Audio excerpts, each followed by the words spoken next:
Hi, guys. Wow, look at this. Boy, we have a pretty good crowd here. How's everyone doing? Tara, good to see you. Hey, all right. Okay, we've got a great show tonight. Hey, Squatchin, Holler. Be seeing you in a little bit. Tonight we have a special guest on, and it is none other than Squatchin Holler, Roger Williams. But give me a couple minutes here. Let's get down to business. I'm Monkey Wench, of course, MaryFPBP, Pennsylvania Bigfoot Project is my group, and we are a research and investigational group, as well as having the Facebook group for discussion and to get witness accounts and so on and so forth. But Monkey Wench is, it originally started out as a group of female researchers. And little by little, year by year, through illness and other circumstances, the other members of our team had to drop out. And so it is singular, Monkey Wench. That's it. That's me. All right. Let's go through the announcements. We have a camp out on April 24th through the 27th. That's at Michaud State Park, and that's in Cumberland County, Pennsylvania. That's in South Central Pennsylvania. You will need to join the Pennsylvania Bigfoot Project Facebook group in order to get all the information on all of our campouts and all of our events. Let's see. And our second camp out of the year is June 19 through the 22nd. That will be in the Allegheny National Forest. And again, you will need to go into Pennsylvania Bigfoot Project group to get which campground that this is going to be held at. We don't want, people crashing our camp out. Let's see. Additional Pennsylvania Bigfoot Project campouts, they're still in the planning stages, vaguely. We'll get them. Let's see, what else? Order your official Pennsylvania Bigfoot Project merchandise through me personally. And you can email me at Pennsylvania. You'll need to spell it out, unfortunately. Pennsylvania Bigfoot Project at gmail.com. Or just send me a message through the messenger. I'll be speaking at the Forest County Bigfoot Festival. That's in Marionville, Pennsylvania, June. The festival is being held June 6, 7, and 8. I'll be speaking at 11 a.m. on June 7th. That'll be Saturday. And there's a whole bunch of other great Bigfoot researchers who will be speaking and attending. So come on anyways. And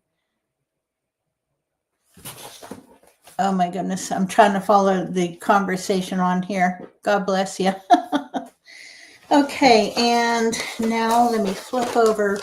We've got a few prayer requests. And first and foremost,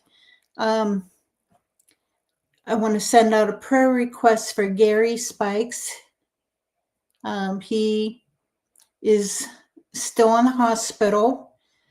And so just keep him in your prayers. Hopefully he'll be released tomorrow. Also, River Morse in Australia. Apparently, he fell and broke some ribs, so keep him in your prayers. And then there are 3 unnamed requests, and so we're just going to not mention who they are, just they're in our prayers. So if anyone else has a prayer request, just send me a message or type it here in the comments. You don't have to get into specifics, just send me your prayer request. And also, excuse me one moment. A little prayer request for our guest this evening, who is still recovering from surgery and is probably still in pain. So we'll keep him in our prayers also. But tell you what, let's just go ahead and bring him on. Let me introduce to you Squatchin Holler, Roger Williams.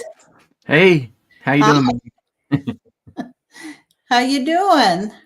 I'm doing pretty good, y'all. If y'all see me adjusting back and forth this left hip, I did take something for it about an hour or so ago, so I could, be sit here for a while. So, thanks for the invite. Sorry I had to cancel last time. I've been,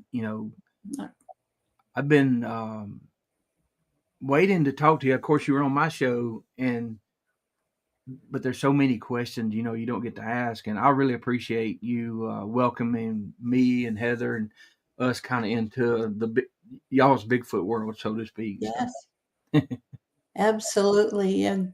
Great to have you. And, I'm so happy you were able to get on. And, if at any time, if you want to cut out and, if you're in too much pain, we can end it, and we'll just make a part 2.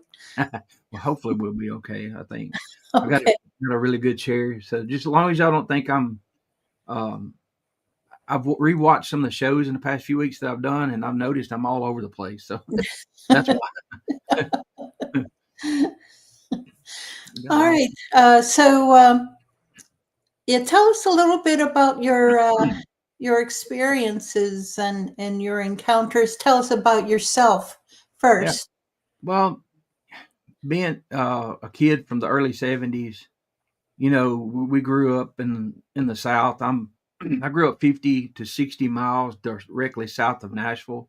So, 20 miles north of the Alabama line, middle of nowhere, which it's awesome. But being out, having a house out in the country, I had no neighbors. So it was either, there were no video games at the time. We had 3 channels. I think 17 came along after that, but I would get bored, and we stayed outside a lot.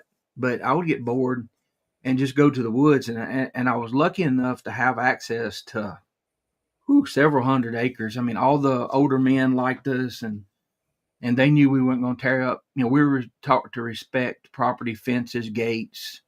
If it's shut, go through it, shut it back. The right way to do things. Yep, common courtesy.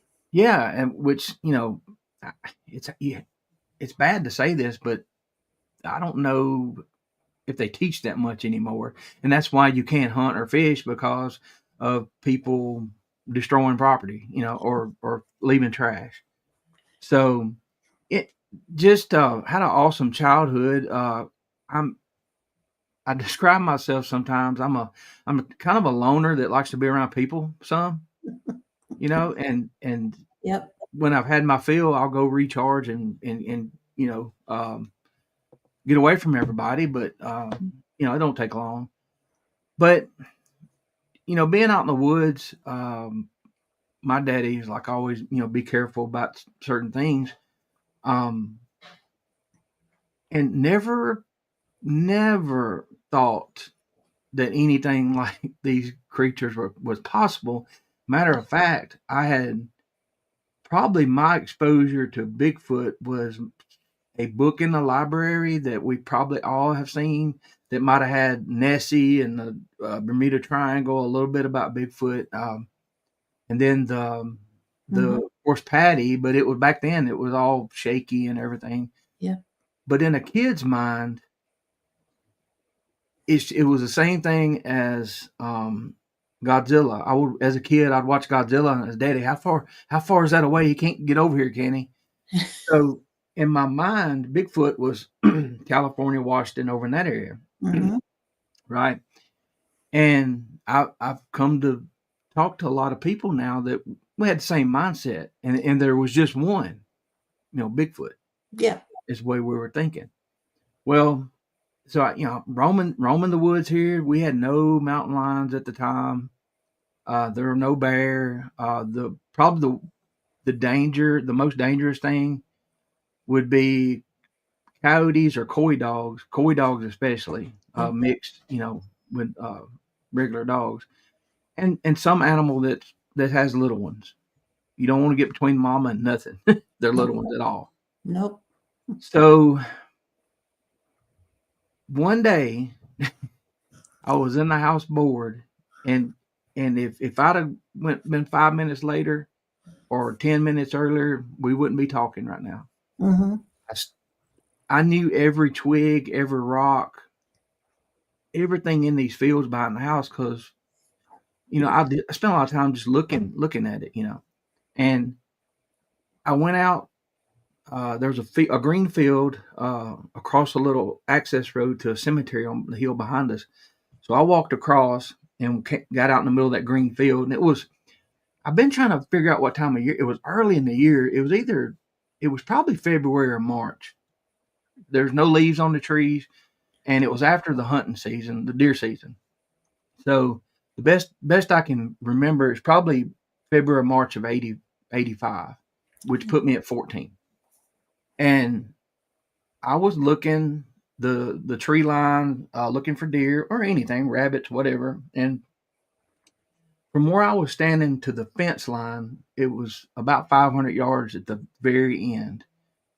At about 180 yards or so, there was a little point that came out, and it dipped back where I hunted at, but you couldn't see it. You couldn't see that spot from where I was standing. Well, I saw movement, and it's not hunting season or whatever. And I saw movement. Something stepped out, and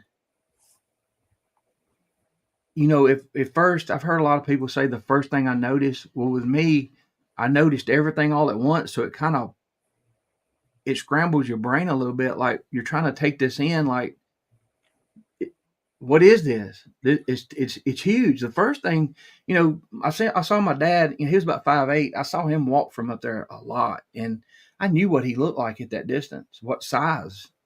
So as soon as this thing stepped out, it was all one color. It was massive. Now, the one I saw, it wasn't shaped like Patty. Okay. It had the broad shoulders, the big, but a little bit narrower of a waist, and more athletic looking, if that makes sense. Okay. So, but it was all one color. I try to paint a picture with words, and if y'all know what a Hershey milk chocolate bar looks like, the actual candy, not the wrapper, it was like head to toe that color. There was no neckline, no hat, no, I couldn't make out a face. It was too far, but it was basically just one color, and no boot line, no blue jeans, nothing. So immediately I had the thought, should I run? And I almost did, but a voice in my head was like, just kind of like, you need to see this or whatever. I don't know why I stayed. I'm glad I did, because when it started walking, it went the way I used to go up that hill. And the guy was old that owned the place. So he would let it get 2.5, 3 foot tall, and it would regrow, and it was all intertwined. And I'd walked up that hill several times, and I hated it because I would have to lean forward, and I would have to bring my feet out like this, out like this. Of course, I had a belly on me, and and I would stumble and whatever. When it got to that point where it started up the hill, and this was incredible. This is the point where I knew it was nothing like us. It picked its feet up and over, straight ahead. It reminded me of a walking horse in competition, Yeah. like that. Not as exaggerated, but it was just, and it was. I don't want to use the word smooth because everybody uses that, but I don't know what else to. It just was fluid. It wasn't any herky jerky like I would have been, and um, the head. It was just graceful, I guess, the way to put it.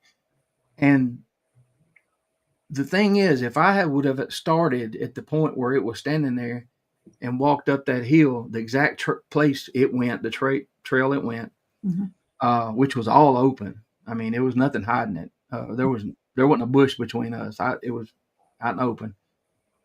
It would have took me on a good day 3 to 5 minutes because it was thick. Like at the waist thick in spots. So. But this thing, I've gone back in my head and replayed it. People, well, how long was it? And I'm like, probably about 30 seconds, which is a long time. I found out. Yeah. I was thinking it wasn't too long until I've met a lot of people, and they'll be like, 30 seconds is a long time. I'm like, that is, yes. I feel blessed in a way and cursed in a way. I mean, I wonder sometimes, what if I didn't see that? But I wouldn't have met all y'all either. But that's the best part. But I remember when it stepped out, it's looking, of course, its right shoulder is towards me. I'm looking at it. It looks up the hill, and there's like a choke point up there and a gate that had been open for probably 50 years. So all the honeysuckles and all the vines and all the weeds had you couldn't shut it. It just stayed open.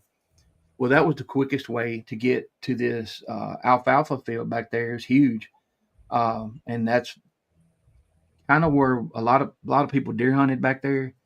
So as it's looking up, and I'm standing there, probably all wide eyed or whatever, it turned its shoulders and dipped the left shoulder and turned and looked at me.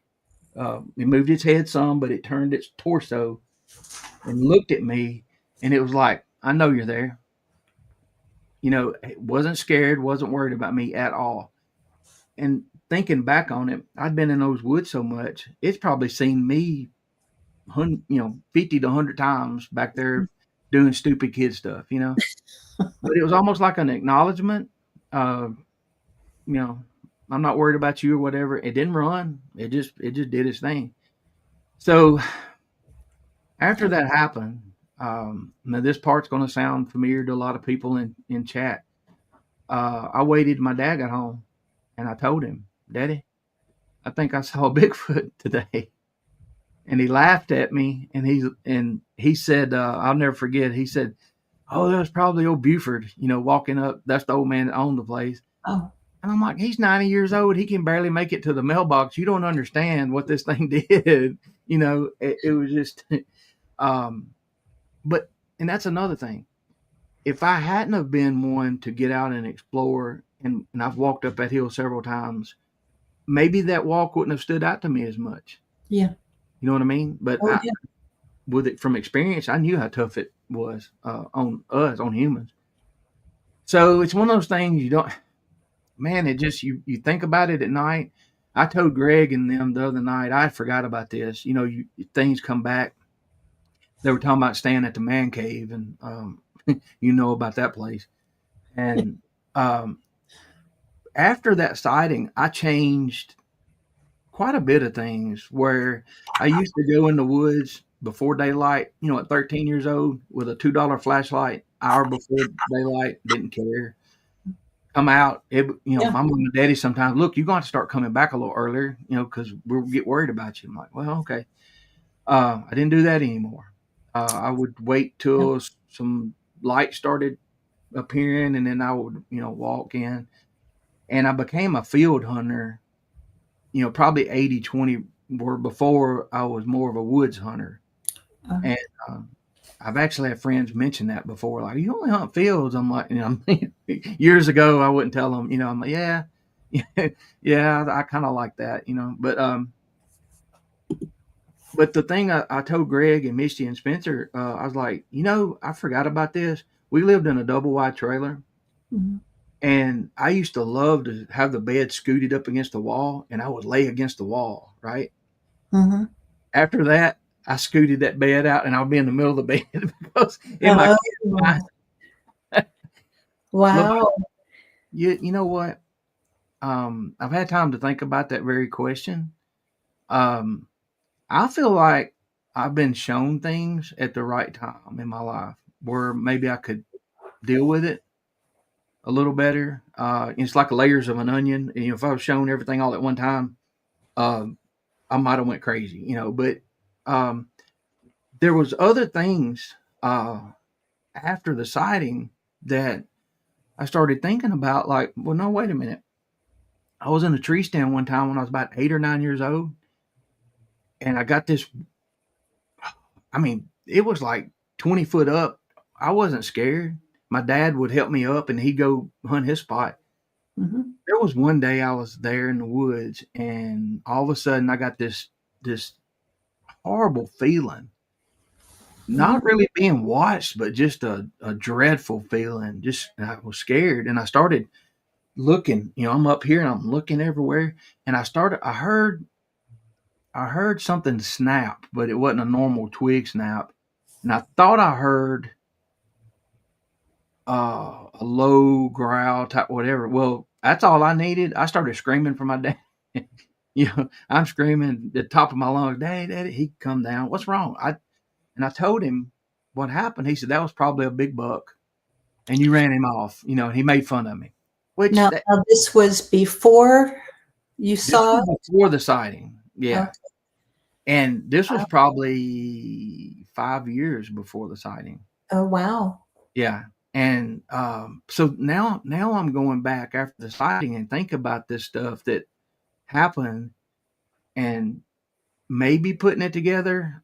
There was definitely screams that I heard.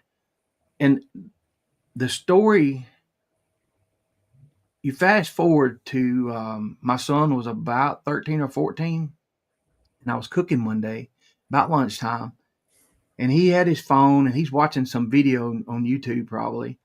And I hear this noise come from his phone, and I stop and I go walk around the corner. Peyton, what is that? Oh, there's a show on called Finding Bigfoot. It's in about its third season, and that's supposed to be a Bigfoot that Matt Moneymaker recorded. Blah blah blah blah blah. And I'm like, hold up, play that again. He played it again. I'm not gonna play it one more time. And I said, we got to talk. And I'm like, I hope you don't think I'm nuts, but I've heard that over half a dozen times, Yeah.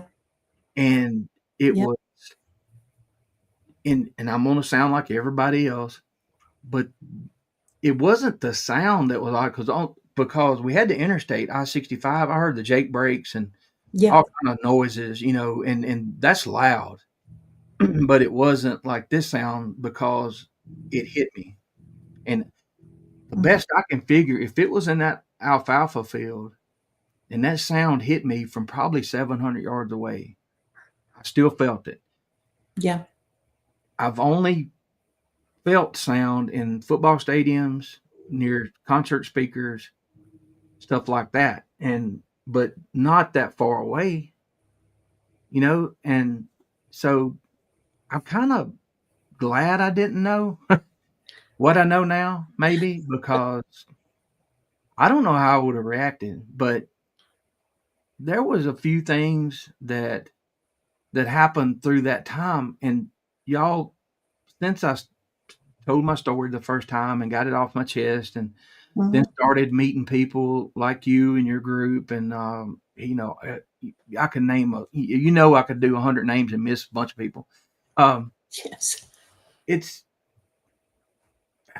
since I've lost my train of thought. Yeah. It. I did. I lost it. I'm getting old, y'all. It'll hit me in a little bit. What was I Oh, talking about? yeah, since you started into this and met all of us, and Yeah. Yeah, I lost it. I'm sorry. that's all right. I, Hey, it'll come back. Happens to me. I, Jerry made fun of me earlier about talking too much. That's why I try to get it out there before I lose it. But yeah, it's life changing. yeah, I didn't have the scary, violent interaction that some people did the first time, and thank God I didn't.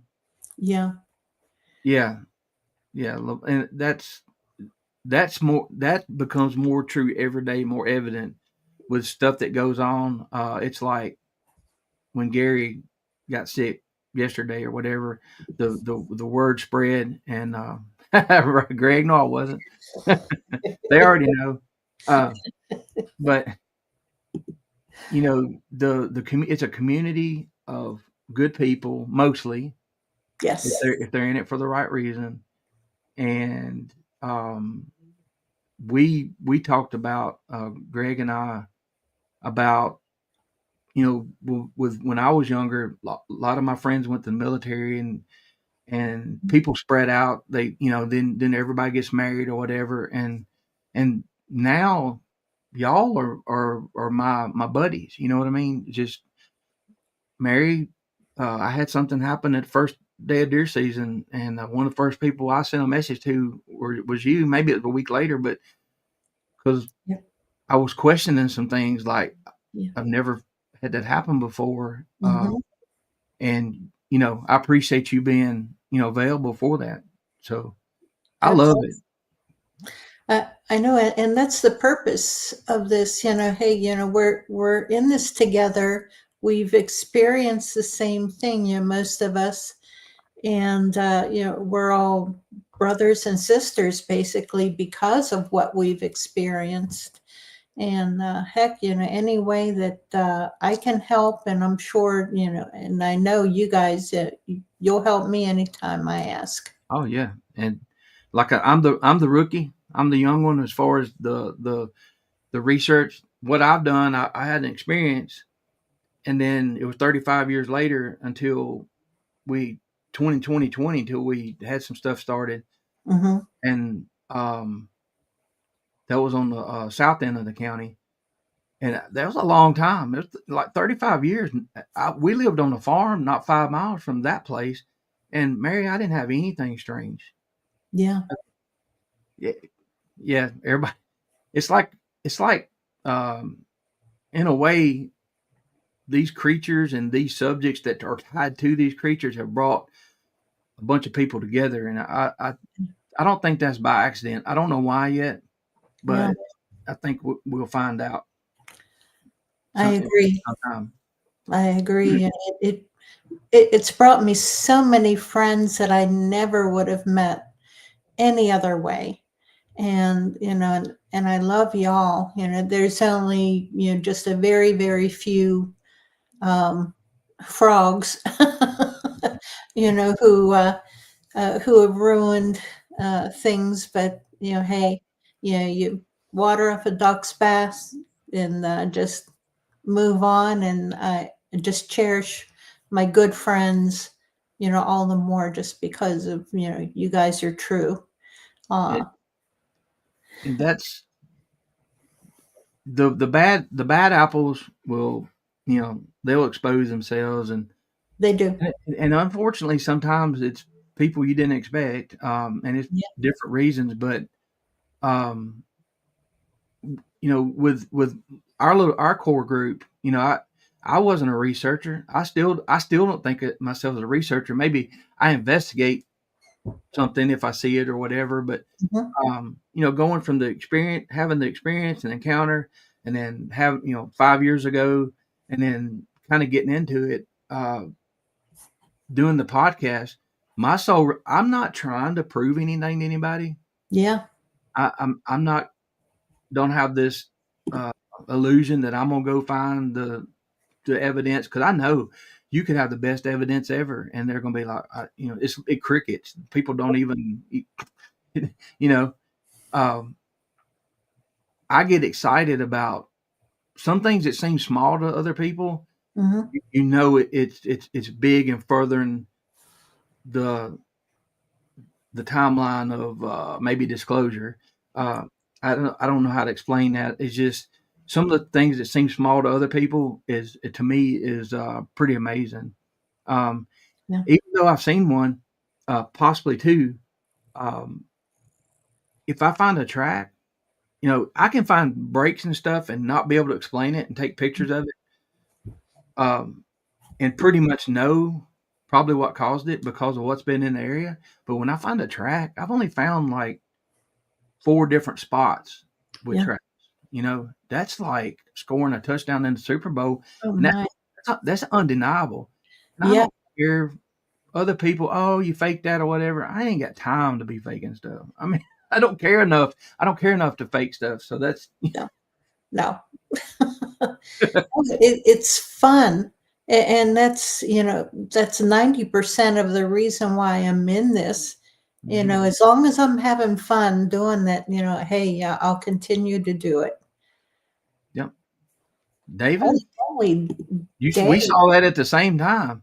I think you're gonna have to tell us about that, or maybe not. Yeah, Dave, boy, you're going to have to fill us in on that, but Mhm. yeah. Holy Ooh, moly. that gave me chills. Yeah. Oh, Did you see me lean in? I read it again. I'm like, wait a minute, does that say what I think it says? yes, seriously. He said, holy moly. Oh Oh God. my. Whew. Wow. I don't know how you follow that. Yikes. Yeah. Roger, I had a question. The Okay. property that you had your sighting on, Hmm. had that property, um, the property that you lived on, that Hmm. is, had that property been in your family for a long time? No, but we only owned an acre, and then Okay. there were, how when people in the 20s and 30s bought farmland, they held on to it. Yeah. So Mhm. there was one, two, three, four, five huge farms together. Yeah. Yeah, I'm not even gonna guess how many acres, but there was nothing done in decades to any of that. But here is something that was going on. Hmm. Just before I saw this thing, probably a couple weeks, maybe 2 weeks to a month, a company had leased the farm behind the farm that we lived on or was attached to. And it was from where I saw this thing, the next fence row, you're talking 200 something yards away, those woods, several hundred acres, they were strip mining for phosphate. Okay. And so a lot of the cover, a lot of the, travel ways and stuff like that was turned into all field. It was a lot of woods that they took down. Being curious, I had nobody to talk to. I didn't have an internet or none of that, so Yeah. I'm like, you know what? But I was a hunter. I mean, I'm like, you know what? If something that big's out there should be tracks. I ain't never seen a casted track or anything. And where they had tore all that land up, it was a lot of soft new dirt, whatever, fresh dirt. And I would sneak up there sometimes and look, but I never found anything. Hmm. But the farms are still pretty much there just now. Let's see, I was 14, 50, 40 years ago, 40 years later, just in the past year or so, there have been people start building. Okay. And so it's been left alone. And the thing is, if y'all go 65 north or south from Nashville to Huntsville, if you get to exit 32 going south, there's a ridge on the right that runs along the interstate, runs north and south with it. Over to the left are some hills, and if you go about a mile, no, exactly a mile, say the 31 mile marker, and look to the left, You go a mile that way, that's where this took place. So now talking to people, you know how it is, Mary, more than I do. Now the word's got out. I'm the go-to person around here, and I have heard so many accounts. That ridge to the right, the Mooresville Highway runs east and west, so that road cuts kind of through that ridge. It goes up the ridge, but it cuts through also. Talked to the he's sheriff, he's deputy sheriff, he's a second man in charge. He lives right over here. I could hit his house with a rock. He told me they got in the late 90s, they got 2 911 calls back to back. And that's exactly where it was at, where you would have to be walking the ridge line and have to cross the road to go to and pick it back up, you know. Yeah. He said the first one said it was bear. The second guy was from West Virginia originally. And he said, no, I've been around bear a lot. He said it wasn't a bear. He said it was I'll clean it up. He said it was a dang Bigfoot, and it stood up out of that ditch right here, and it walked across the road and stepped across that fence. He said it looked at us, glanced at us one time, and just walked off. Now, we were talking a mile and a half of the crow flies from where I saw mine. So, and come to find out, which you probably already know by listening, a lot of these reports that I'm getting now are all in there, and all these places where they can move without being seen. Yep. So. Yep. Now, I know the local police that I speak with, they deny hearing anything or seeing anything. But I tell them I've given them my card, and I reinforce with them, you know, if anything happens, if you see anything, if you have any questions, call me. You know, I can help you at least on questions. And but I've asked them, you know, I said, you may get reports for a peeping Tom, somebody looking in the windows, or just general nuisance, or, you know, someone complaining about kids banging on their wall or something and running away. And I tell them what to look for. And, you know, they just stand there, you know. They don't smile. They don't secretly smile at me, you know, because I've experienced that before from our DNR, the local forest rangers in the area, the game wardens. But the cops, they're pretty cool. Well, I worked for the sheriff's department for 2 years, 19, 20, 21, right in there. Did a lot of growing up that year, 2 years. Dispatcher and correctional officer. Plus, I would ride on my days off or nights off. I would ride with them, and I was being kind of groomed to be a detective because I loved it. And then, like, when things would happen over the phone, my remembering details of stuff. And when I wrote my reports, the sheriff was like, I need you to be right here to write reports for me because you don't leave anything out. I'm like, well, okay, but that's a special job. It takes a special type person, and there are things that I didn't think about, sights and smells and the emotion of people, you know, like what David found today. There are people that was mom or daddy or husband or wife or whatever, you know what I mean? And that tore me up. I feel everybody's pain and whatever, and I have to get away from it. So, and I don't know, a lot of us that I've talked to, we're kind of the same way. And I don't know whether that's why these things feel okay showing themselves to us, I guess. Maybe some, I don't know. Maybe. I know that, I used to work in a nursing home, and I had to leave because it was too heartbreaking. Yes. I would, you know, get attached, and it just tore me apart. So couldn't do it anymore. Well, Melvin, the guy's chief deputy. Thank you. You're former chief deputy. I couldn't think of that for some reason. But I asked him, same thing, Mary. I'm like, look, if you ever have anything happen and something strange going on and somebody reports Bigfoot or whatever, I said, I'll come and look things over. And if it's BS, I'll tell you, just keep me in mind. So Yeah.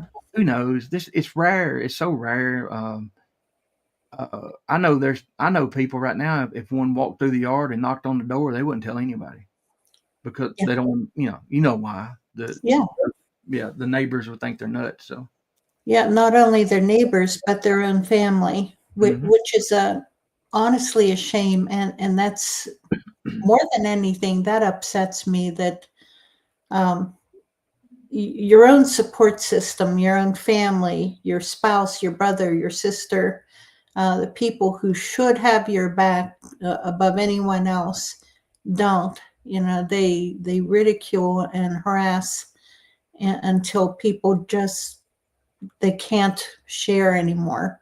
They're too afraid. Yeah. And, And and they have one bad experience and they shut down. yeah, And that could be valuable. It could be valuable to your research. That yeah, story, it would have that piece of the puzzle that yeah, would tie these other things together. And that's why hoaxers and people who lie.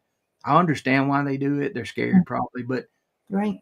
it irritates me. Now the hoaxers, I take that personal a little bit because it hurts us. But Yeah, I mean, it is what it is on that. I right. don't spend any time being angry at people, but it's just disappointing. They don't know what they're doing. They have no idea. Yeah, yep, that's the truth. Absolutely. Uh, I know at one, I usually go to festivals and I'll set up a booth and take reports.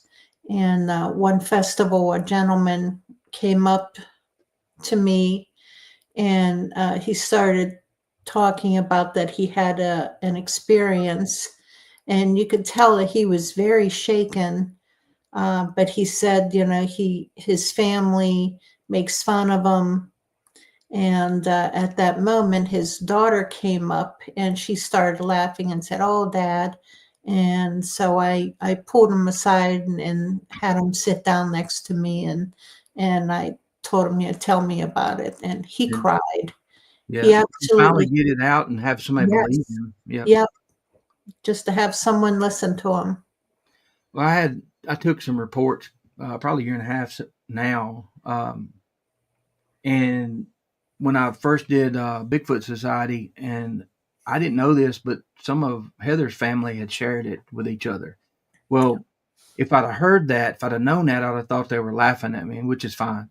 But when we got to it was a get together down in Alabama on the river, and there was people I didn't know, and they're like, "Hey, these people here want to talk to you about some of the stuff you've been talking about on the podcast." I'm like, "Oh, I done walked into an intervention." They were all, in their 80s and 70s and mid 60s, and I'm like, but it wasn't what I expected. They grew up one county over from me, Mhm. and in the south end of that county, they and from the 40s on up, they dealt with these things, and they called them the big monkeys. Oh, So I heard all these stories yeah. that day, and then one of the older ladies, looked at the host, and he told me not to ever mention his name because he knows where there's holes close to the river that they never find my body. So he don't talk about this stuff, and I'll never mention his name.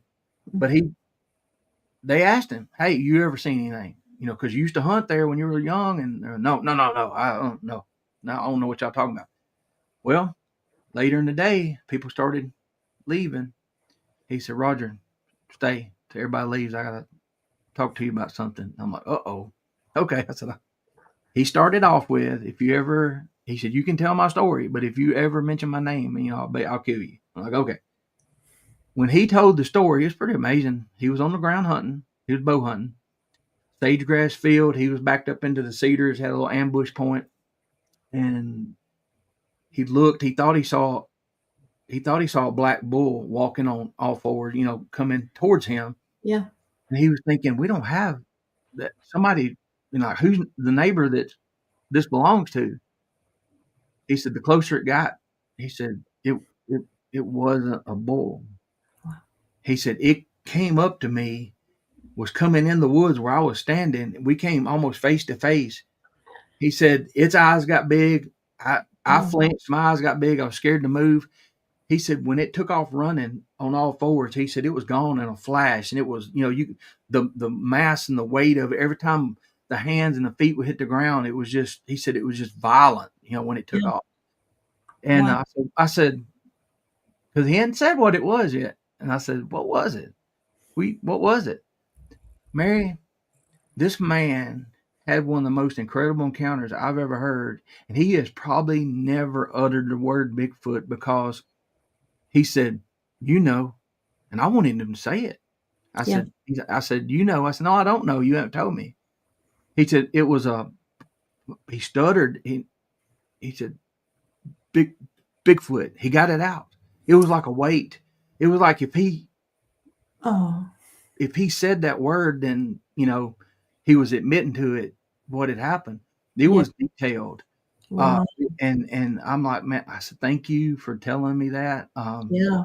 I said, what it does is, even though I know what I know, it just helps me. If I don't even know what it does, it's just a comfort to know that we had shared, Yes.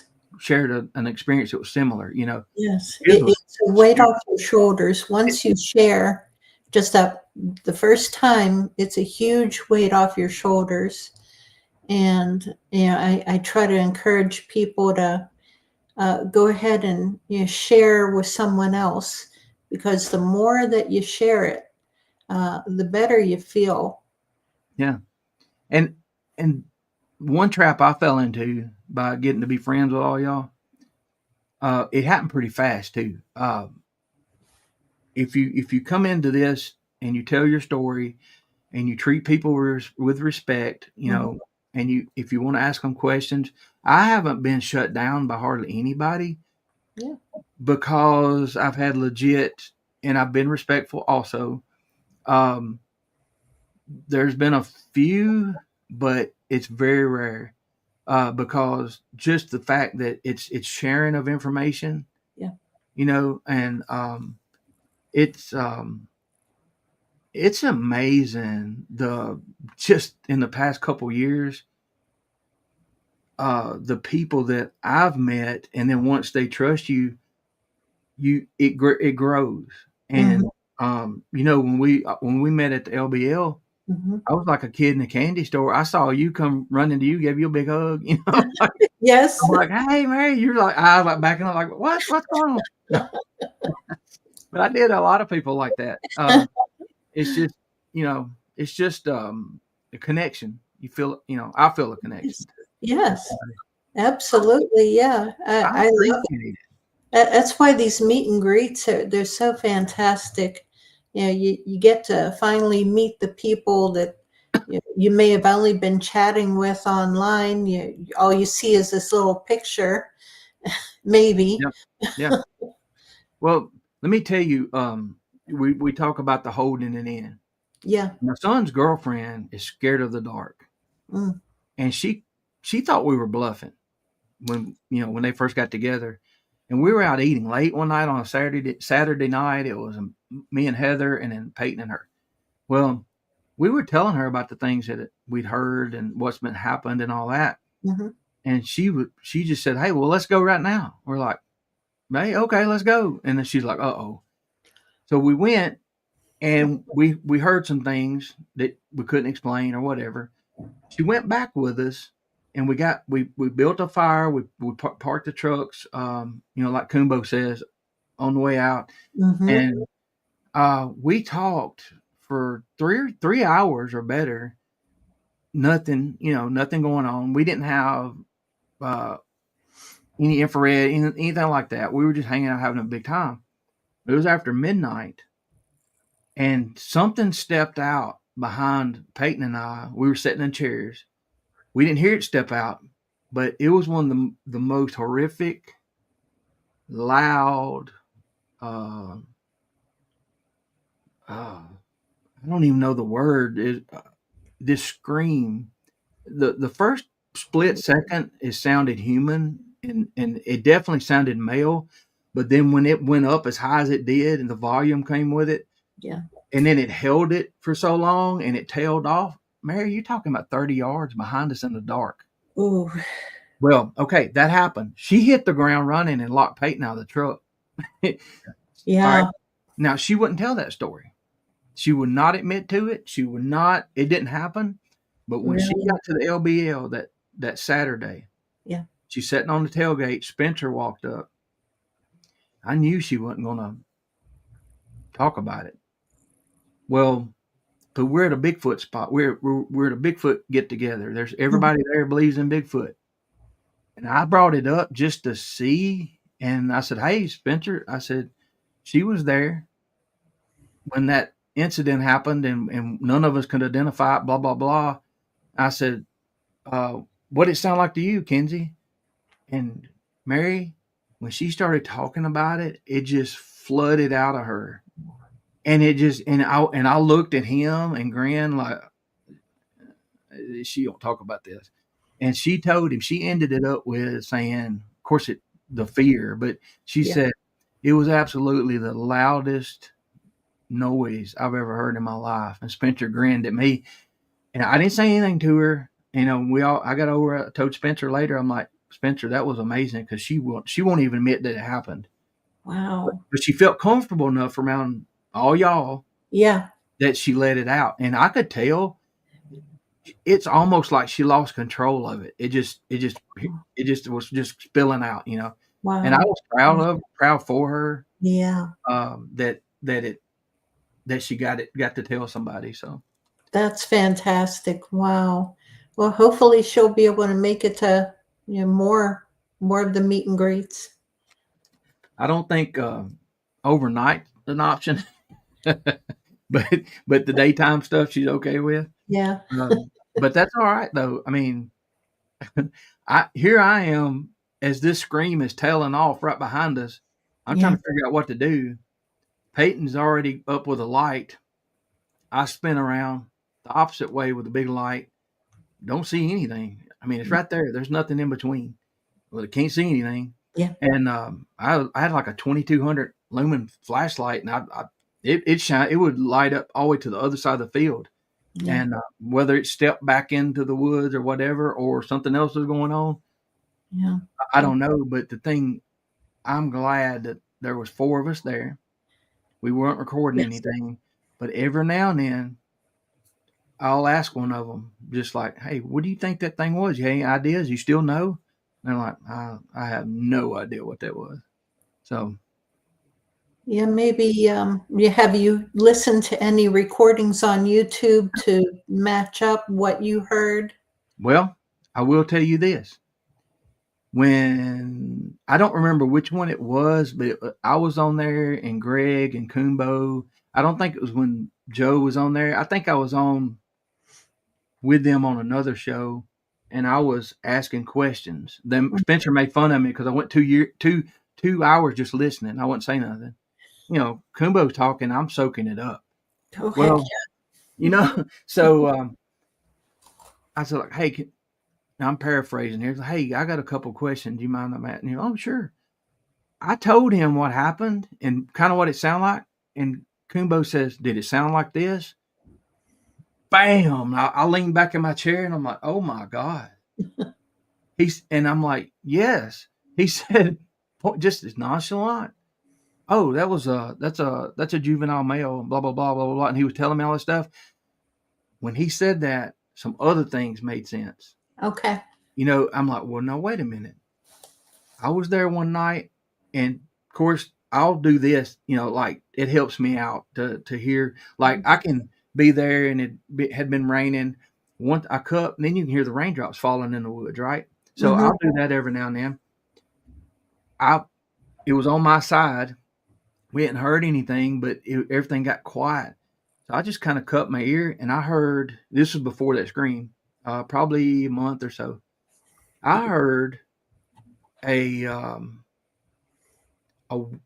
not a whoop, but a light whoop, whoop, whoop, not whoop, whoop, like that, and did twice. a few feet away from it in the woods, I heard like shut, like don't, and what I kept picturing in my mind was a mama or daddy and a kid. Okay. Yeah. Like, hey, they're be quiet. They're don't be making noise. We're just watching them. Mm-hmm. That's a stretch. But when he said that, I'm like, now wait a minute, I gotta be thinking about this a little different. That whoa, it was light. Didn't sound like a huge animal. Mm-hmm. And then the immediate response, and then it quit. I'm like, no, maybe it was a juvenile and a mom. It just starts when you talk to experienced people. Yeah. Now look, I just gave Kumbo a little bit of information, and then he asked, is this it? And I'm like, yeah. Well, once he did that, I'm like, okay, so I have to take this down and run with it, and then change my mindset. I heard in that same show, I was like, well, I heard something else. I thought was a truck way off in the distance going through its gears. Starting off slow, maybe pulling a trailer or whatever. Mm-hmm. Heather and Peyton said, no, that's just right there beside you over there. I'm like, no, that's way off over there. No, it's not. It's right there, Roger. It's right there. Well, I told him kind of what it sounded like, and he mimicked that. He said that was that young male juvenile trying to throw that infrasound on you when he's too young to accomplish to hit that low note. Yep, that's what it is. And I'm like, yeah. What?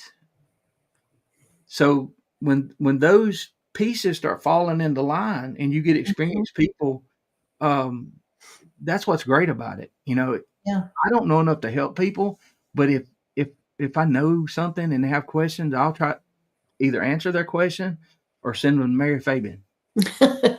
Or Kumbo. Or Kumbo, right. Yeah, the call that you heard 30 yards away, holy crap. That was crazy. That was awful close. Yeah. Was it a low pitch to a high pitch, or was it just all one note, or?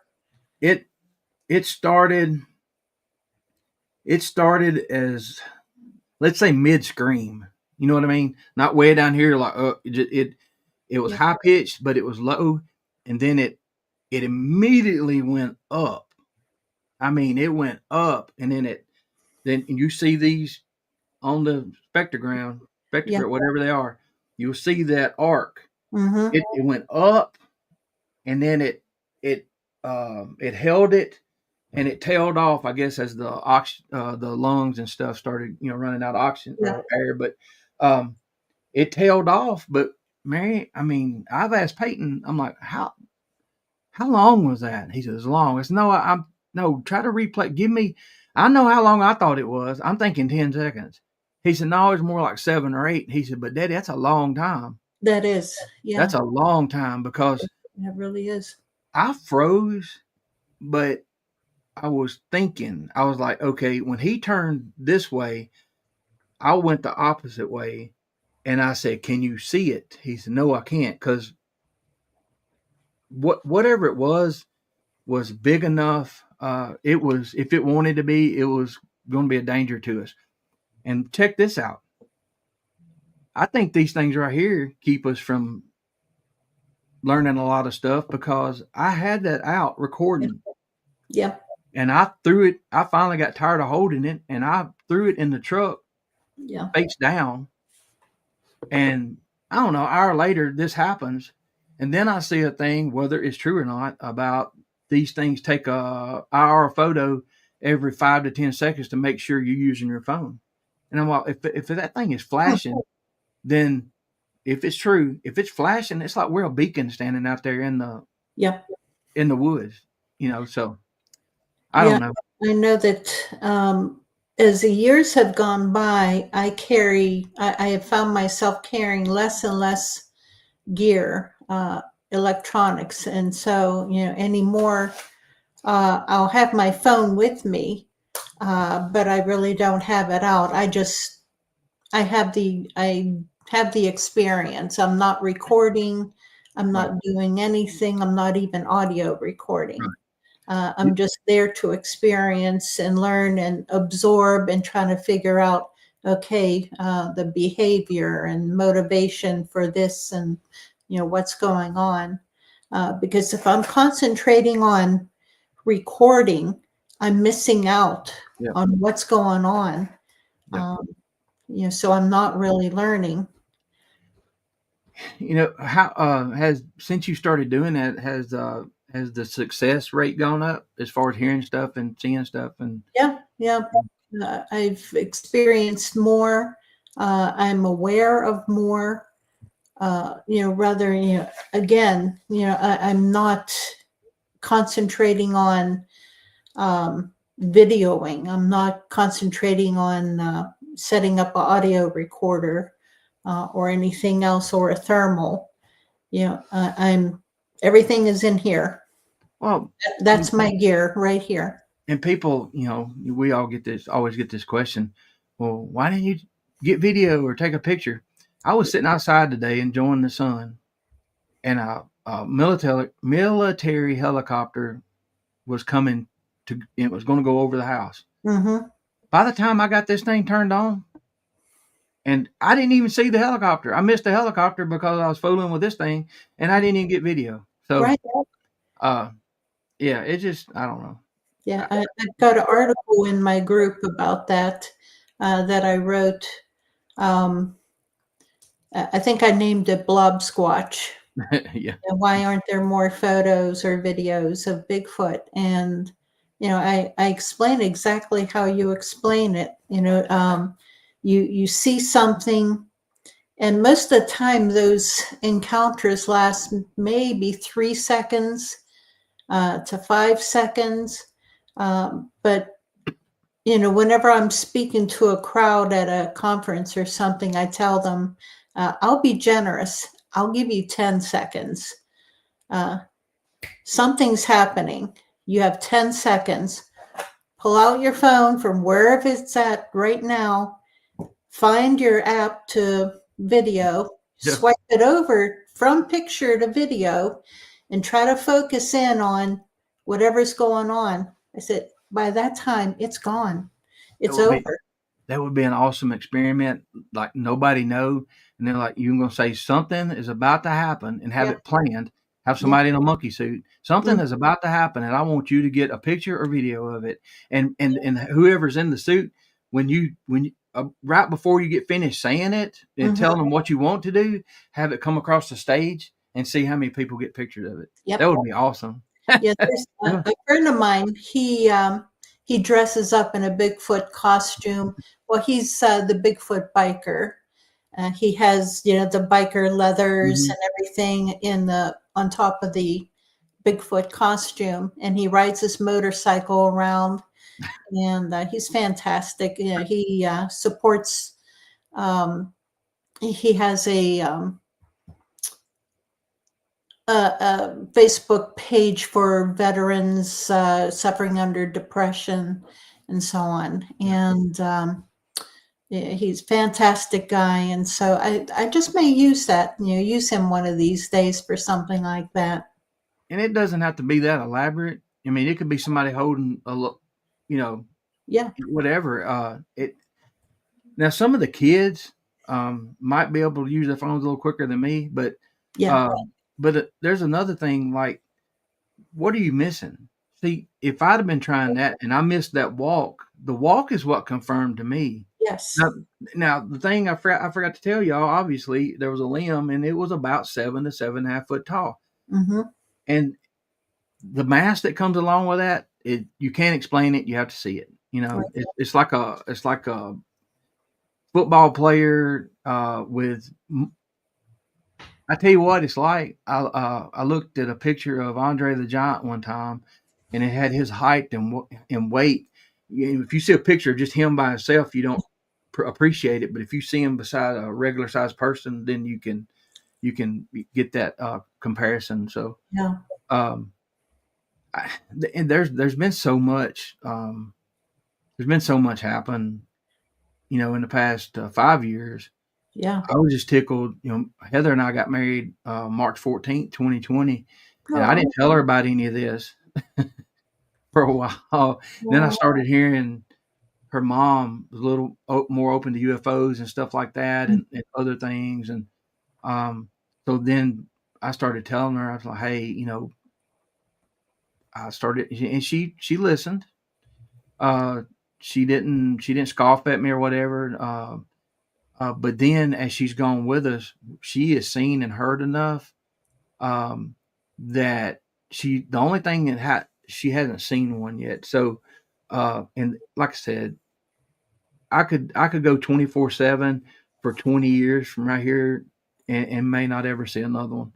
But Yeah. that's just how rare it is. But um, she's she was standing right there with me in Hollins when uh when that one started screaming, and as soon as it started, I knew what it was. Yeah. Y'all can hear me on the thing. I was saying, like, when I asked the lady, "Is that wolves or are those wolves?" It was darker than it looked like on the phone camera. Mm-hmm. What I was scared of, I just was announcing our presence at that point because she was running, and I was scared if we popped out of that little thicket right there, she might have a heart attack. So I was just announcing that, hey, we're humans, don't whatever. So it was just an automatic thing to say. I knew it wasn't wolves, Yeah. but I have 30 something minutes of that video nobody's seen. I went right to her husband and interviewed him right on the spot, and I had my camera pointed down into the woods. I Mm. thought I saw something moving. I didn't say anything to anybody, so I was talking to him, and I was trying to act inconspicuous, so to speak. And he said that now you talk about that low growl type thing that I'd heard Mhm. sound like a truck. He explained it. He said it was just inside the wood line. Couldn't have been no more than 10 yards.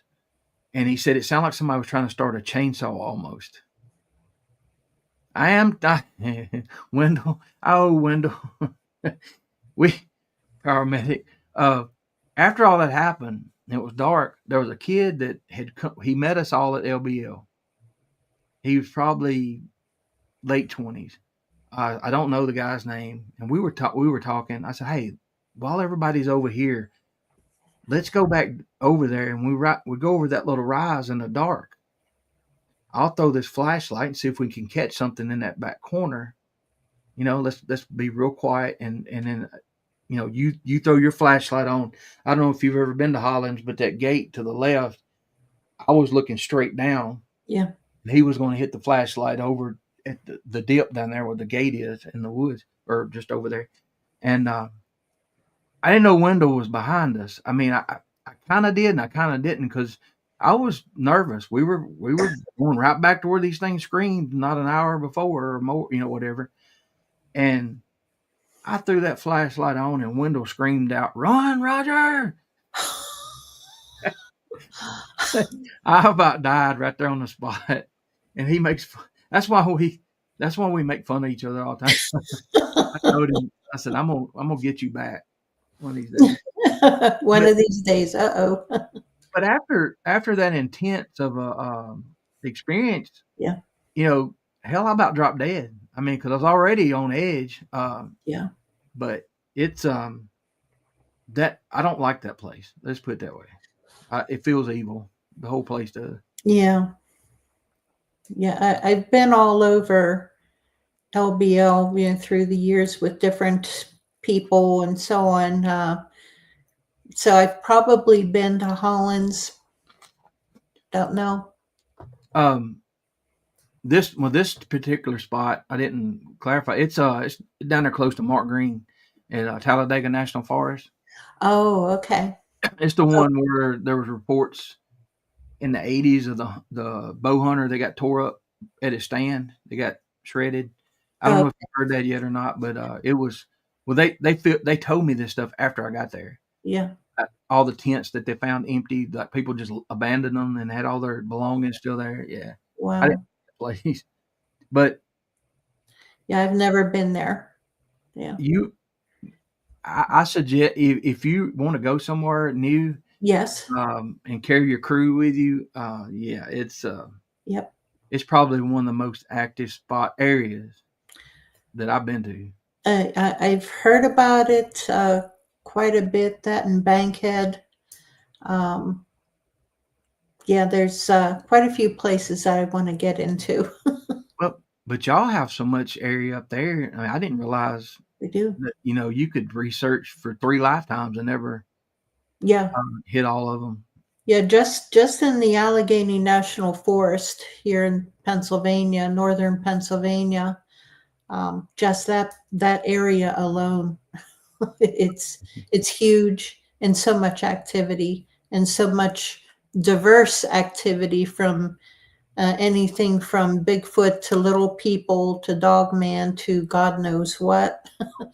portals and Well, let me ask you this: do you think, like the north end hotspot where I've had a lot of people come to me, within so many mile radius and had stuff happen.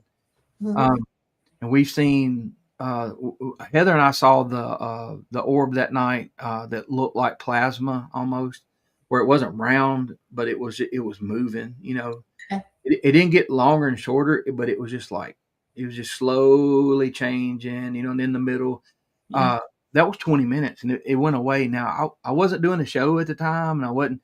I mean, I'd have got a camera out for that. But I pulled up, changed angles multiple times. It was 20 yards away, 10 feet up in a tree. And we watched it. I moved back and forth. And even the next day, went back the next day to look under the tree to see if any of the leaves were disturbed, to Mhm. see if there was some kind of electronic device of some kind. The limbs on these little things weren't big enough to support much at all. Like, I don't know if something the weight of let's say a trail cam. I mean, it would had to been on the smaller part, right? Yeah. But there was no small animals had been nothing had disturbed any leaf. It was there it was fall or winter time, so the leaves were on the ground, and if anything had walked through there, you'd have seen the Yeah. evidence. But she saw that with me. I'm glad she was there. Yeah. I told people, I said, well, I don't know if it's an orb or not because it wasn't round. They said, well, that counts. But Yeah. I guess what I'm asking is, do you think there's certain areas and certain that are more capable of this stuff happening? I don't know if that's the right word or not. Where you might see some Bigfoot activity, and you might see some paranormal, and you might see some other stuff. Yeah. It's like it's certain areas to Yeah. me. I don't know. Yeah, most definitely. Yeah.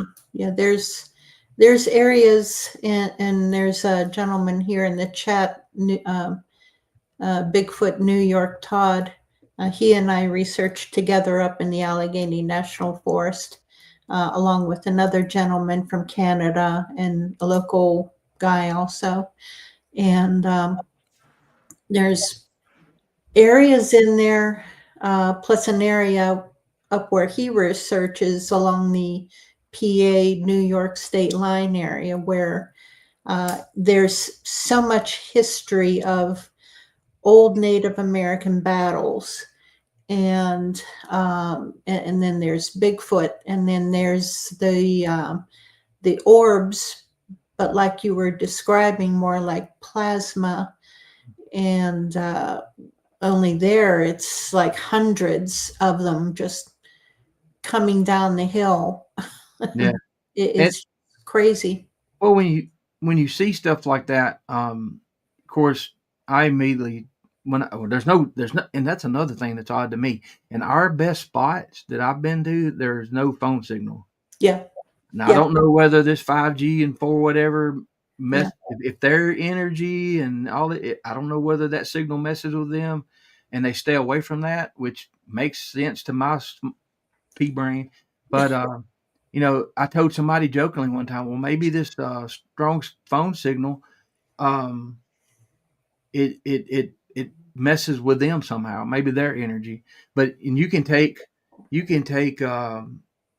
maps of cave systems no phone signal, and Bigfoot sightings, and lay them over top of each other and not far off. Now I do realize that it's probably really rural. It's there's nobody lives there. It's big acres and acres of undeveloped land, so there's not going to be any phone signal and all that. But it's funny. I don't remember if it's Bob Dahl or whatever. I mentioned it to him, and he actually found some maps. And he said, "Roger, this kind of lines up." I said, "Yes, but it does make sense that it will line up." Mm-hmm. But in those areas, people have more things happen than just animals, if that makes sense. Okay. Yeah. I don't know if Is there water around there, a creek or something else like the Duck River, that? Okay. and there are caves. Okay. There's limestone, huge. There's crevices. If that's another thing, some of the stuff that we've heard, let's say it was a person, they would be absolutely insane to walk through there at night without a flashlight, because we do it during the day and we have to be careful, because you can come up and all of a sudden there's 30 foot, there's a crack, like 2 feet wide and 30 feet down, and I've seen trees growing out of some of these things. And it's dangerous. It's very dangerous. We were there yesterday. I was sitting in my chair, leaning back and watching Honey and the new puppy run. And we got a field there, and I told Heather, I said, "You got to keep an eye on him, because if he gets too far in these woods here, if he falls off in one of them things, he's done. We can't get him." So yeah, especially if there's caves or something like that. We've got a lot of areas like that. It's Western Pennsylvania. It's almost like West Virginia, where we have the deep hills and hollers, deep hollers, and we've got those rock ledges and a lot of shell and old coal seams and everything running through it. And some of that rock you're talking about, have you ever stepped on one, there'll be a big rock sticking out of the ground, but there'll be another rock, maybe a layer that's separated or whatever, and you step on it and it moves, it makes that grinding sound, that resonance, you can hear it. Yeah. We've heard that a couple of times when there's nothing around. Out there at night. Mm-hmm. Kenzie, her first trip, we just sat in the truck that night, and she was on my side. We had the windows down. I heard something. It sounded like it stepped off a rock, heard the rock move, but then I heard boom, boom. I'm like, oh no, this thing done snuck up on us, and we got Kenzie with us. Mm-hmm. And so I said, and my first thought was, oh God, that sounds like as big as a cow, but there's no cows. Mm-hmm. And I turned to Kenzie and said, did you hear that? And she said, actually I did. That thing sounded as big as a cow. And I'm like, yep. Mm-hmm. So, but I loved having her there, because that was a confirmation to me that I heard what I heard. I didn't want to scare her. Yeah. Yeah.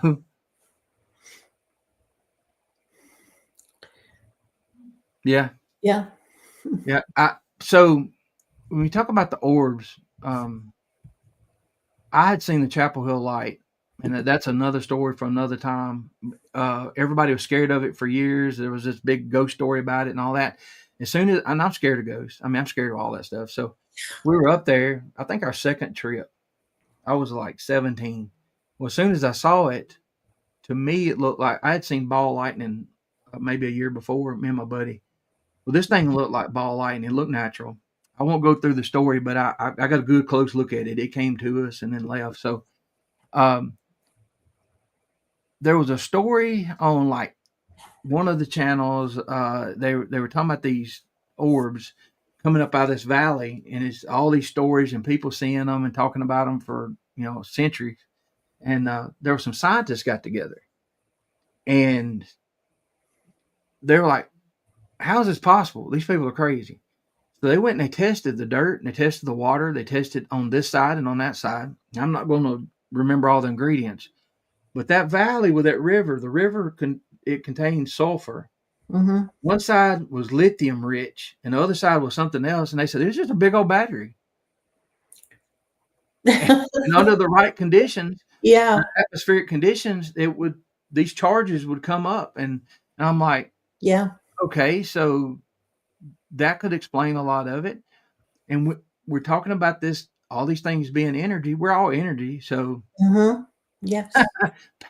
Patty, thank you. I sound like I think I sound like a hay bale and a butterbean had a baby, but there's a lot of people tell me that, and I don't like to listen to myself. You know, when I do a replay or whatever. And y'all know, I know Mary knows him. Cam Buckner camped beside us at LBL, and as soon as he introduced himself, I'm like, I know who you are. And Yep. we talked about that, about his unique voice, and he said, I don't hear it. I'm like, man, you got one of the most unique voices He that does. I have ever heard in my life. Not just in the Bigfoot thing, but he was laughing about it. But thank you. I guess I hate it. No, you have a very soothing voice, and perfect for a podcast.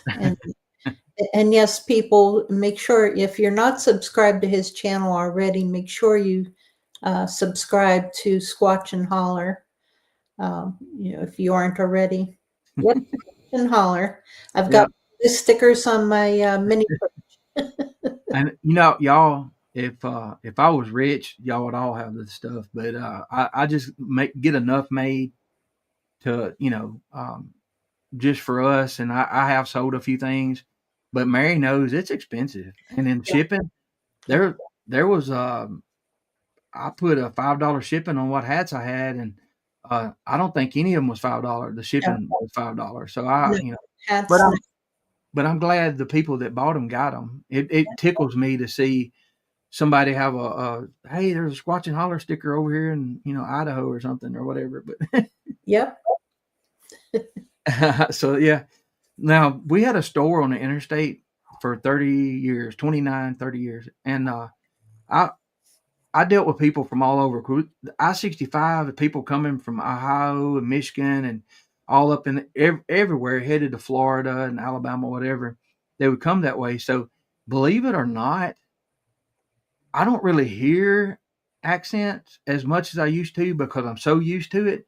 The only one that I hear that it's like stands out real quick is the Boston. Yes. That one right there, because I have never heard that much. So I love accents, y'all. Yeah. I think there's only, we were out in Oklahoma a few years ago, and we ran into this gentleman. He and his wife were at a restaurant, and we were taking a break from Bigfooting, ran into a barbecue place, fantastic barbecue. And this guy started talking.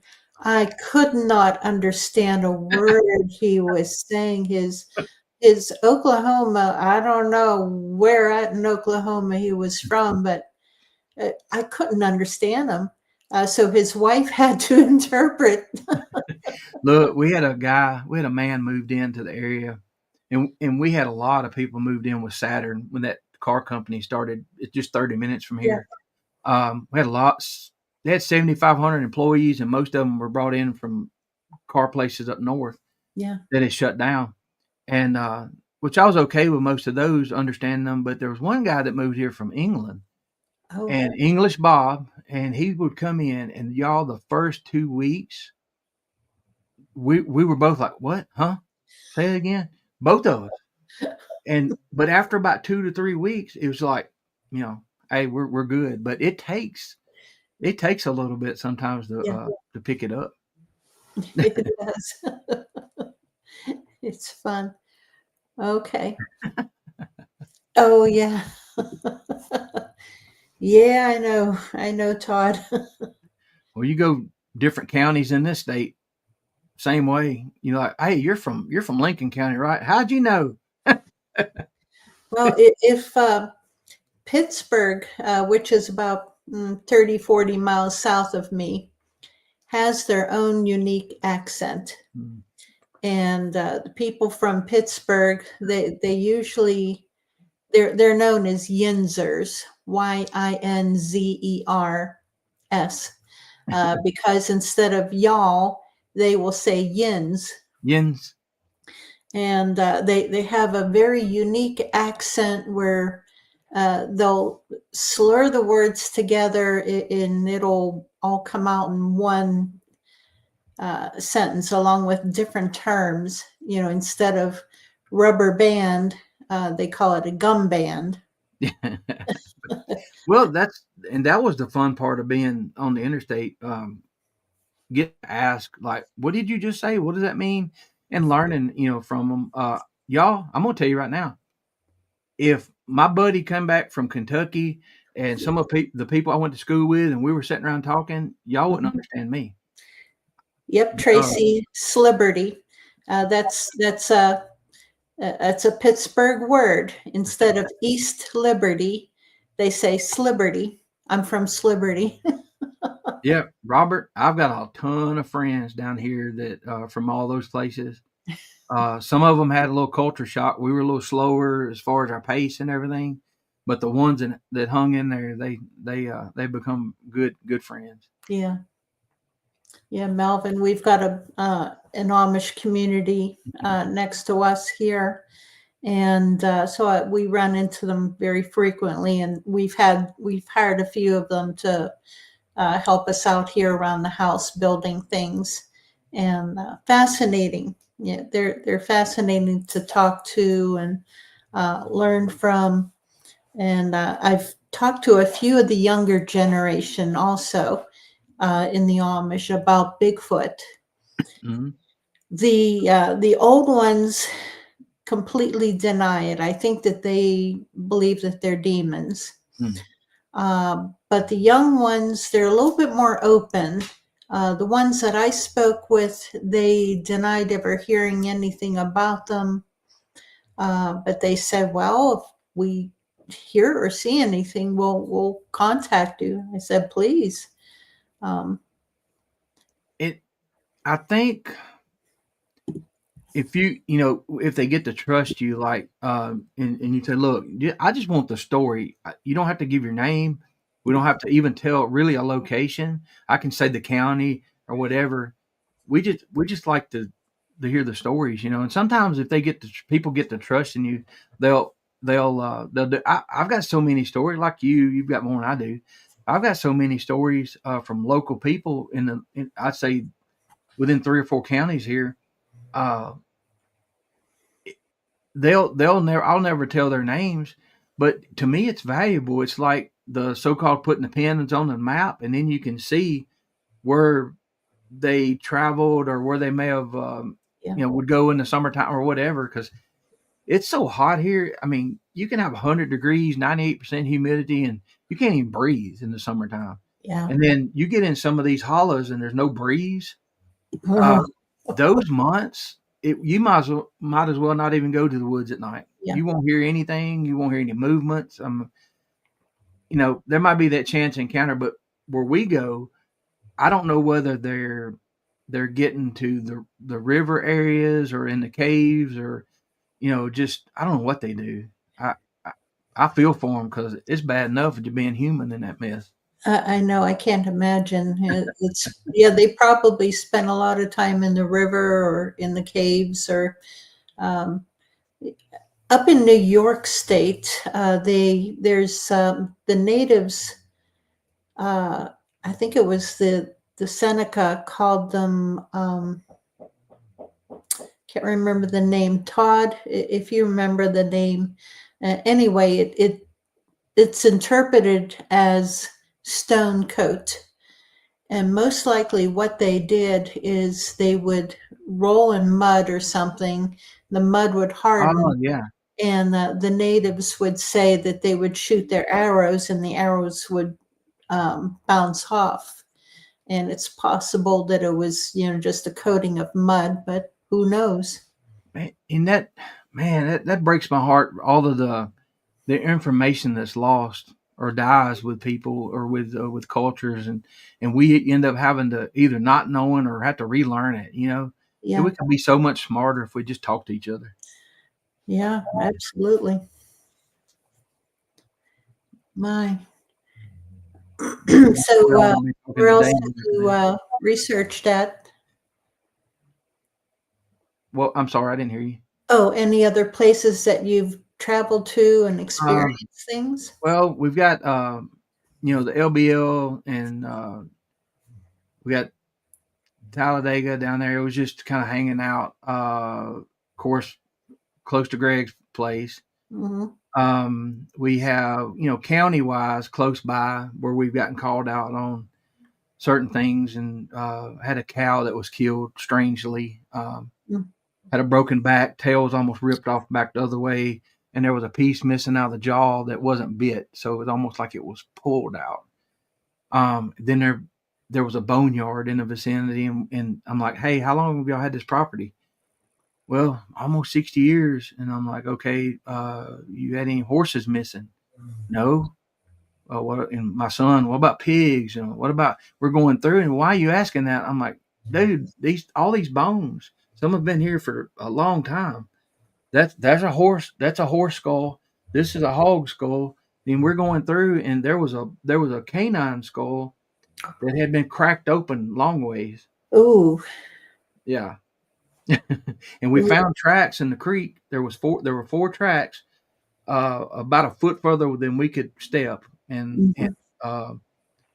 there were several things that lined up with they could possibly have boogers on their property. And it's, as a crow flies, it's not 10, 12 miles from our spot where we've had the rocks thrown and all the other stuff happen too. So Mhm.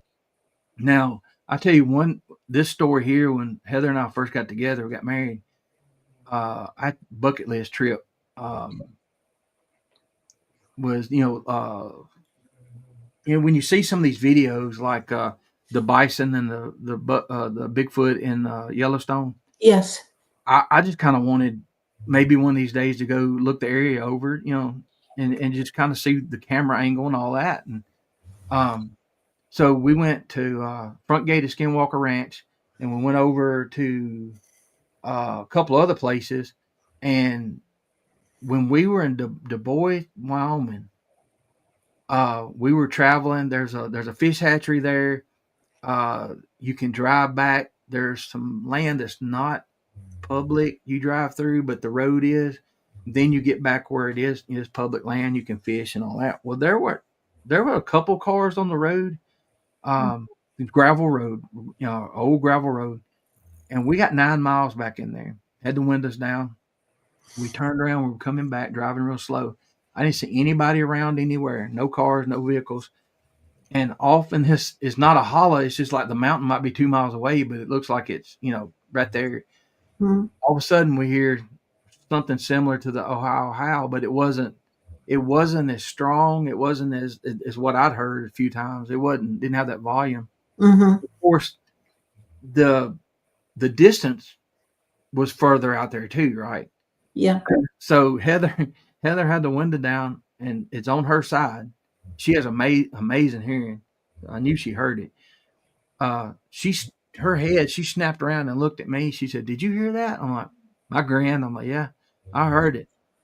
I said, "What do you think it was?" And she said, "I've been watching too many of these shows with you." What it was. I'm not saying that was anything. It could have been some camper, some hiker messing with us, you know. But that was her first taste of something weird happening. And Oh. she's hung in there with me, and just I don't know. It's not everybody has the support like you're talking about, So Yeah. I'm proud for that. Yeah. Yeah. Patty asks, where would you like to visit that you haven't been yet to look for Bigfoot? So, of course, really and truly, like I would like to go with people I know, like Mary and Kumbo and other people that we know, and they have hot spots or whatever. Mhm. That was really number one. But like bucket list places where we've read things and heard things. I told Greg the other day, I said I'd like to go to Bluff Creek, not thinking I'm going to see a Bigfoot. It's the same thing as going to a Notre Dame football game just to watch the game in that historic place. Yeah. Yeah. Just the history that's there. Right. I would like to go. I just talked to Shane Corson on my show from the Olympic Project. I'd love to go over there with those guys. Yeah. Yeah, a There's friend of mine is involved in that. She's from Ohio, Amy Boo. Amy. Yeah, yeah. Yeah, I like Amy. she's been, she was part of my team years ago, about 10 years ago. I like her. She was one of the first people I interviewed. She was gracious enough to say Okay. yes, and she was at school actually. She didn't have time to go Yeah. home, and it's in that there again. Okay, this is something I wanted to bring up. We bringing Amy up? It's perfect time. Mm-hmm. That post that was made on social media a couple of days ago or yesterday about the ladies. Joe posted it about the researchers. Wish there were more ladies involved. Oh, yes. That thing blew up or whatever. And you know the comment I made. Yeah. I know more female researchers, and I think I was thinking about it. Most of the ladies that I've talked to, asked questions to, there's only been one I can think that was kind of I don't know what was going on, but she just didn't have time, and that's okay. But most of the ladies have been very open and would share information or whatever and welcoming. Mm-hmm. Some of the guys, and I won't mention any names, but some of the guys have this ego going on, and Yeah. and you know what I mean. And that I don't know. It's like they don't like to share. I'm not saying share the spot that you go and you research and like give me the coordinates, a little bit of information. So Yeah. that was an awesome post, but I was kind of like, dang, you thinking about it, I know more women that do this than I do guys personally, and it's Okay. I feel like it is a difference. I had a lady on my show that said, she said, I don't mean any offense, but you guys walk into the wood, you got a sidearm, you're like the king of the wood, you go in with this certain whatever, and so we're different. And she said, I think they respond differently to us than they do to y'all. And I said, that makes total sense to me. So it honestly does. Yeah, Dave. Yeah, Roger answered that a little bit ago. yeah, I and guess Patty, there's a bunch of them. I mean, yeah. Yeah, I know there's a lot of places I want to get into, but yeah, Bluff Creek, that'd be interesting, but for me, that's not really on my bucket list. The Olympic Project area, I find it interesting, but then I've heard of similar sites around here also. yeah. And what about have you ever went to any of the skunk ape areas? I've never. Down south, and I was invited to, but doggone it, it's so hot down there. Yeah, I'm like I'm not gonna say I'm not scared of much. I'm really cautious, but the Yeah. one thing that will make me hurt myself is a snake, and I don't care what kind of snake it is. Yeah. As long as I can see it over there, I'm okay. But if it surprises me, I'm liable to hurt 3 people trying to get away from it. So Yeah. they have a lot of snakes down there and gators and whatever. So Yeah, the gators. Yeah, a friend of mine, one of my team members, in fact, he was our state director for Pennsylvania. He moved down to Florida, unfortunately, but he found a fantastic area, and he's had so many results, so many experiences, and seen so many. He hasn't really seen one there yet, yeah, but he's found footprints and a heck of a lot of sign and gotten hit with infrasound. And the rangers there are very open. They'll talk to him. Well, he's prior law enforcement also. right. So, they'll share Yeah. with each other a heck of a lot easier than with someone like myself. Yeah. Well, the thing is, with a police officer or deputy or anybody like that, they've been bit so much before by media.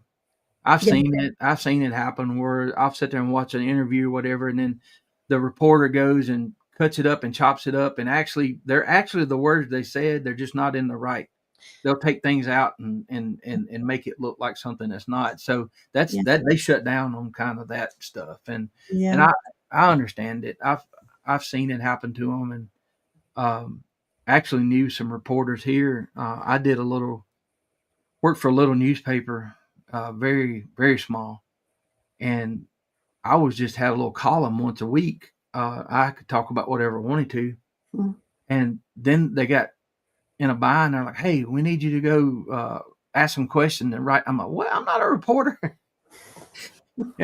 so I would write it the way I wanted to write it, and then the editor would be like, "You can't do that." I'm like, "Well, that's what you're getting." You can either throw it in the trash or use it because Yeah.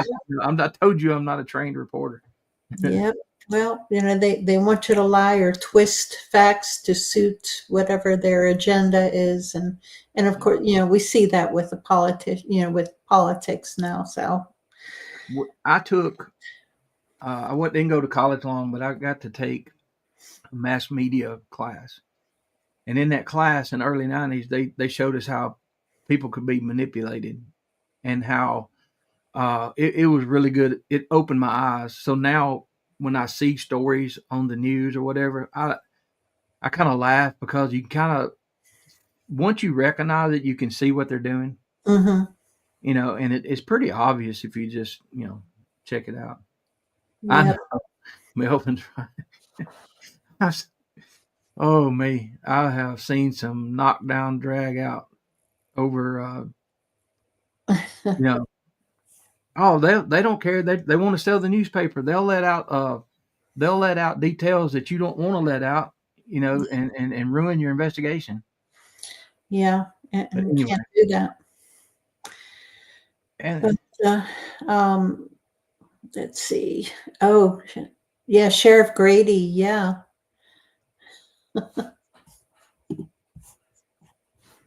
he's in Florida. Isn't that?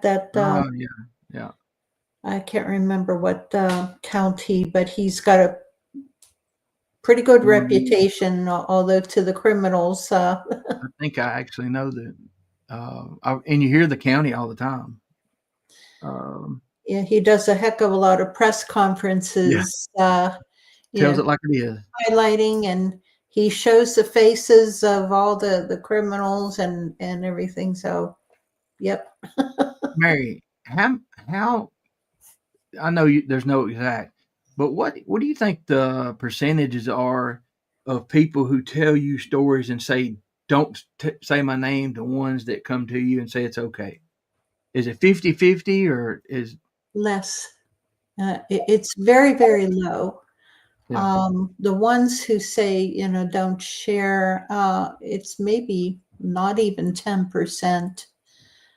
Most of them don't mind, but I respect their privacy anyways. right, yeah, And, unless they say, tell them my name or, go ahead and share my name. Um, yeah, otherwise, no, I yeah, won't. I'm retired from the medical field. I've worked um, for health insurance and Blue Cross and Blue Shield, and that HIPAA law, HIPAA. kinds of sticks.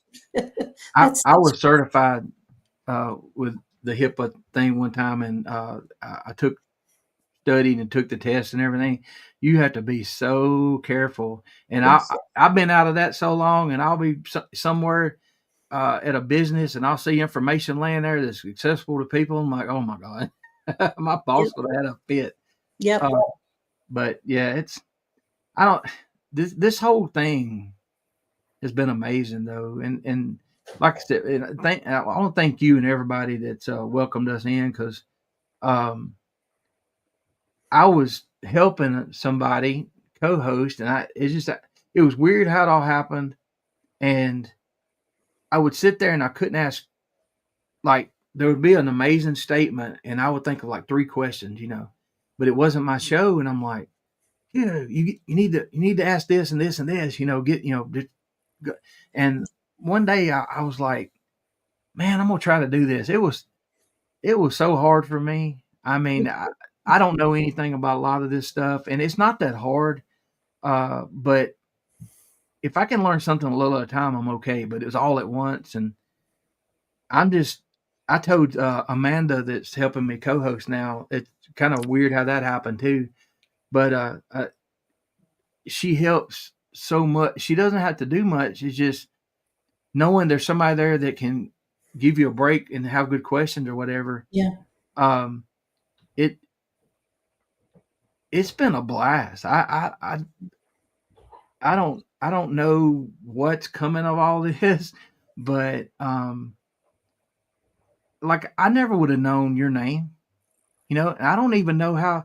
I have no clue how I met a lot of people, but I just wanted you to know I appreciate, you know, because just that y'all, the question I asked her, it was opening day of deer season, and this place that we had the rock thrown, we can go in there 20 times and the birds are chirping and the squirrels are doing squirrel things at the right time when they're supposed to be doing it. And, Yeah.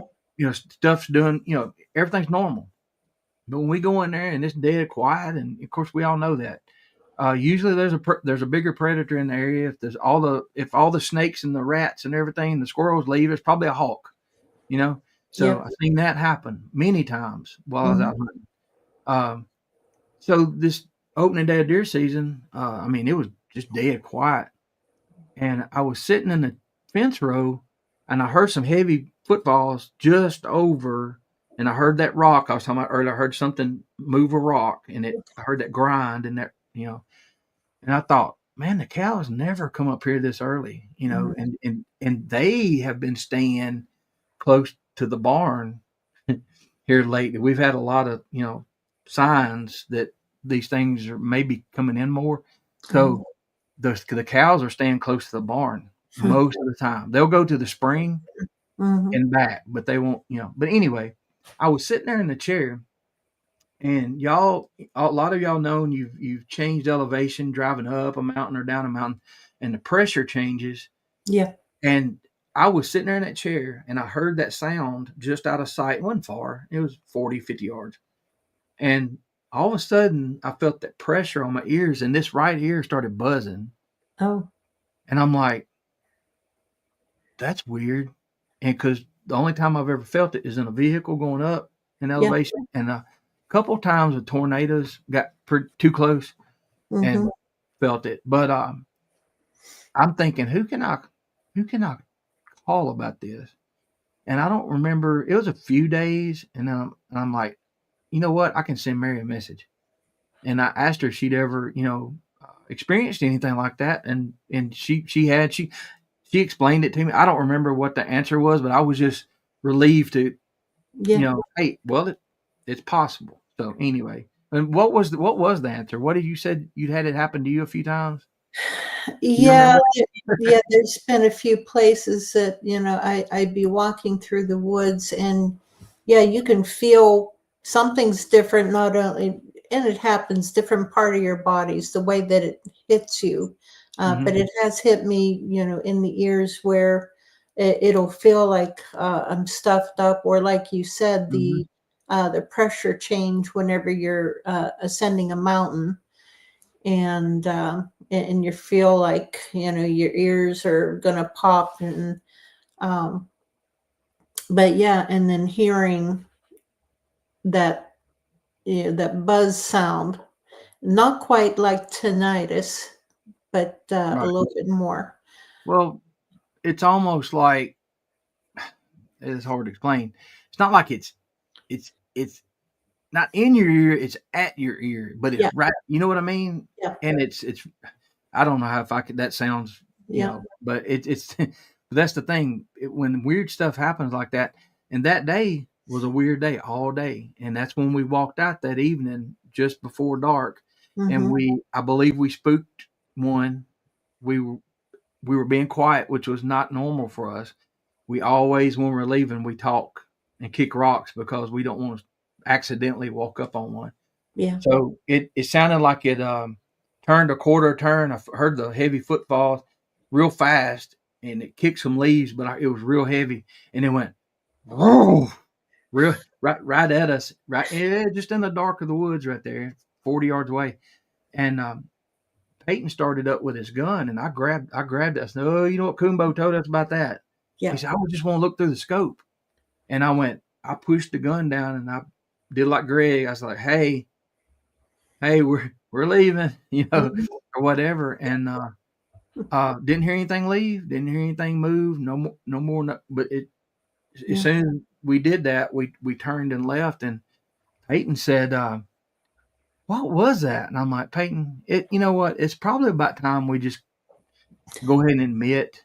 I mean, I said, "Can you tell me what it was?" There's a long list of what it wasn't. So everything that just happened, it's a 99% chance it was the thing that's been throwing rocks at us and everything else. Yep. So, but we didn't feel threatened. It was just like, it's like if I walked up on you and asked you a question, you didn't know I was there, and you Mhm. had a quick turnaround. That's Yeah. what it seemed like to me. So, Right. And you gotta respect it. yeah. Um, Oh, and yeah. like you said, say, hey, bye, we're leaving. Yeah. Sorry, we didn't mean to do that. Yeah. Yeah, I've done that a few times, hey, turn around and back away and Yeah. go away. Sorry I interrupted. Well, that's I think Catherine here in chat at the LBL. We, we had just talked to Cam, and the conversation was, well, Catherine and her husband come up and introduced themselves, and I think she said something like they like listen to the accent or whatever, and I was making fun of myself, and she got on to me. She said, "Don't do that." So we love listening to you, Yeah. but that means a lot when when y'all say stuff like that. It just gives me more confidence because, man, if I judge my own, it would be bad. But No, you continue. I think that you're great at what you do. We all have our little niche, that we hopefully fit into, and you've got one, and it's great that you found a co-host that can help you out. That's fantastic. yeah, it's hard. It wasn't it wasn't a quick decision. I wanted to ask people for a long time, and Amanda was on TikTok, and I liked her way she thought. I liked her open mindedness. I liked her creativity and her Hmm. experiences. Plus, she works at the Bigfoot Museum in Georgia, so she's Oh, heard, the Expedition Bigfoot Museum. uh-huh. You've seen the Bigfoot lady on TikTok, Amanda. That's her. So she's I interviewed her, and we had good. Uh, I don't want to say chemistry. It was just without it was easy. It was Hmm. fun. And we don't talk much. I was just like, hey, you want to do a show on whatever, and she's like, hey, that sounds fun. And then we'll go do our own research. We don't get together and say what we're going to say, and we just bounce stuff off of it. So we've only Nice. done like 3 or 4 shows, and so far it's Hmm. Catherine, you speak real good like us. Yeah. No, I didn't see that, Pyro. Yeah, I haven't seen it. It's been a while since I've watched his videos. Huh, interesting Yeah. to watch That- that. well, that's why I like to watch people live on YouTube when they're out doing things like that. Yeah. Because one thing, if something does happen, I'm watching them also. I'm watching their reaction to see if they're on the up and up. You know what I mean? Right. And Yeah. because when somebody is surprised or there's fear, you can hear it, you can feel it. I mean, Oh, so, yeah.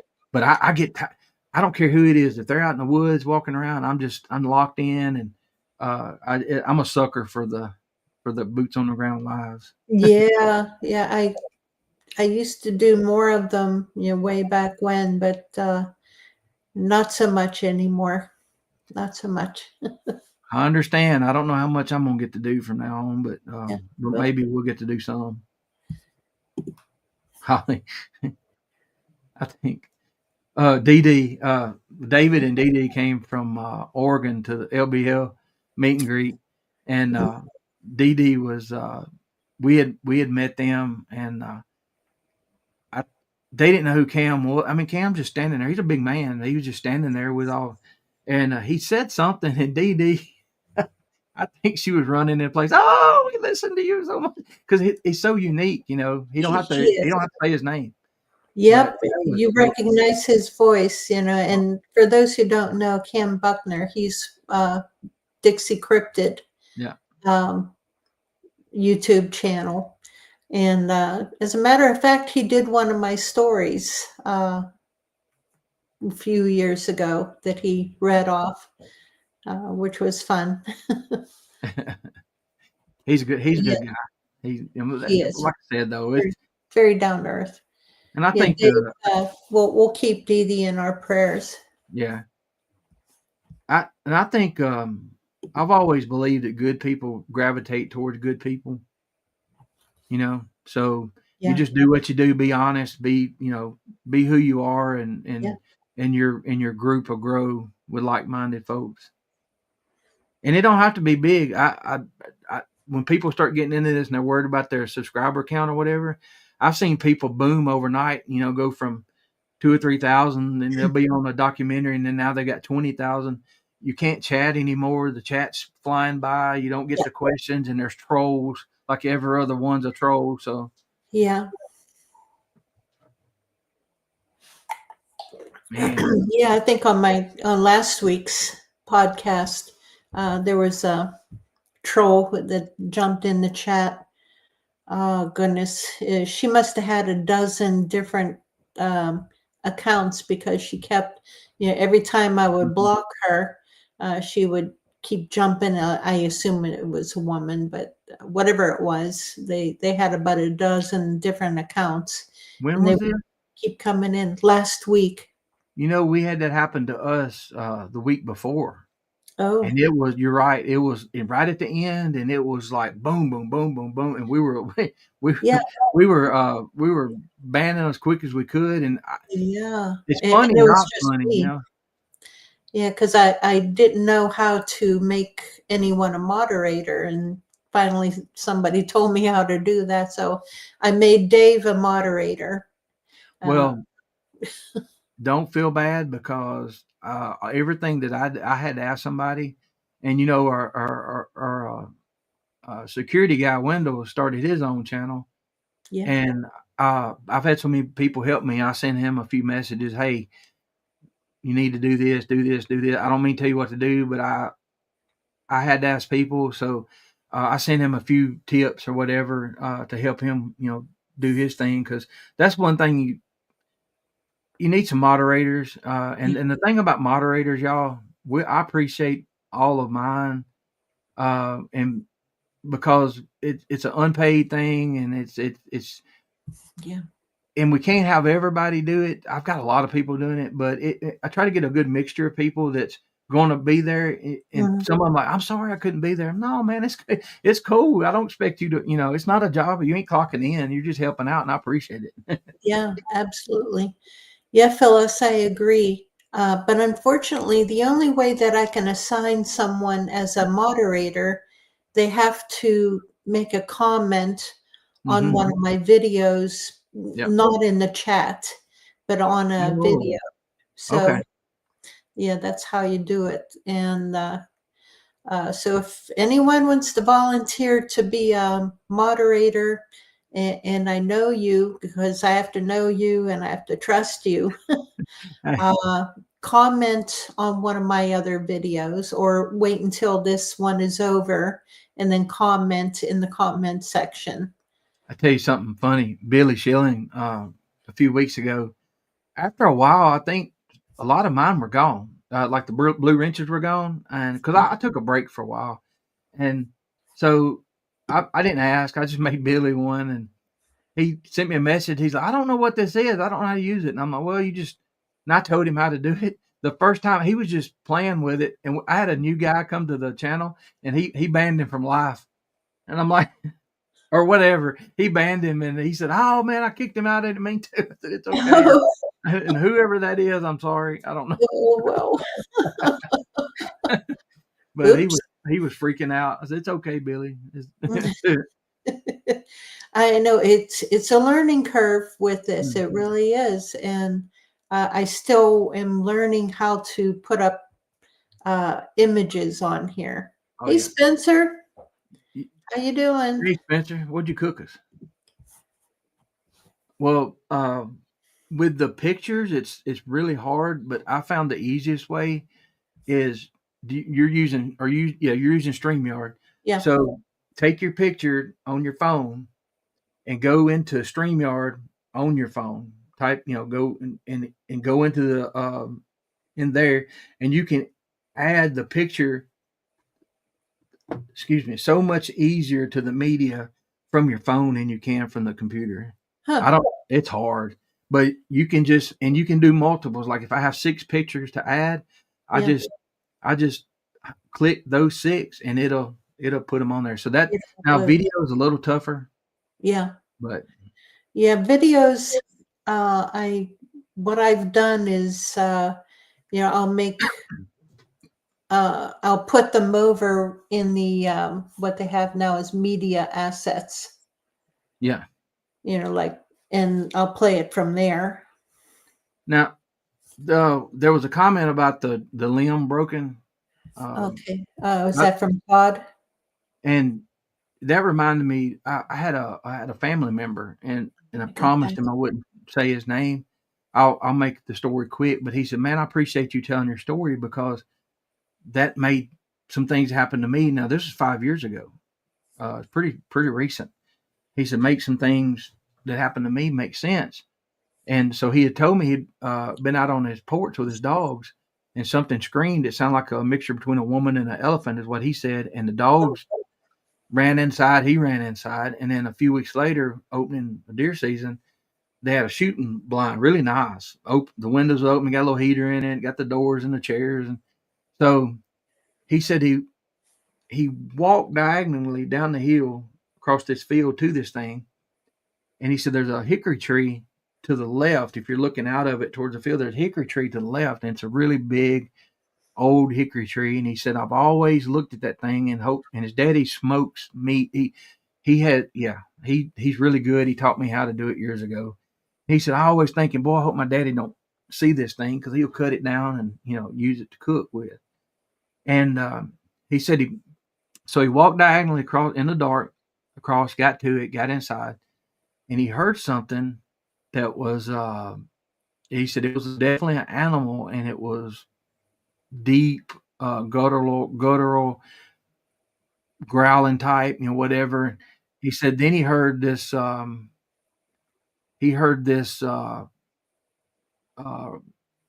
crashing, like this huge snap or whatever, and then he heard the thing coming close to the door, and it sounded like it was huge and blah blah blah. And he said he backed the chair against the door, and he's sitting there just praying for 45 minutes. He said the longest 45 minutes of his life. Sun came up, and he looked out, and that tree, that big hickory tree, had a limb that was about 9 or 10 feet up, pretty good size. Mm-hmm. There was a white spot, and he looked at it, and he said, "Is that limb gone?" And he said it was, green wood is white, white shining almost, And he said, when did that limb break? Said he went out, come down the steps, started diagonally across the field. And he said 20 yards from his blind, that limb had been broken and thrown out there. And that had happened while he was in there. That's the big crash he heard, was it ripping that limb off and throwing it. And it threw it. Well, I said, well, that's kind of odd that it threw it the way you came through there. So maybe it was thinking you would see it. Maybe it was just mad and threw it that way. But he's one of them is like, please don't tell anybody because I might be fired. Oh, yeah. Look at all the Chad and Spencer and Pyro. Yeah, and Yarrington. I thought you had a show to do, Yarrington. Yeah, I guess he came back. Yeah. I'm glad that Jeff, and now who who else did I see in here? I thought, Flat Rock. Oh yeah, Rock's in here now. Flat Rock is. I would love to go down there. I wouldn't want to stay overnight.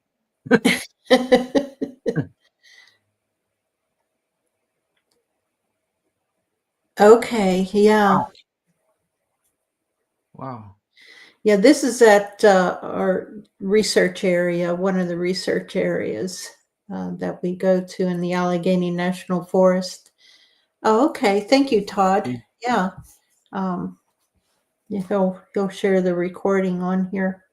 How lucky are we, Mary, at this day and time to where, like Todd, he heard that, and you can go to YouTube and do searches and listen for your own, and Yeah. narrow things down and maybe find what it possibly could have been. I mean, my son's my go-to out in the field, so to speak, with animal sounds. But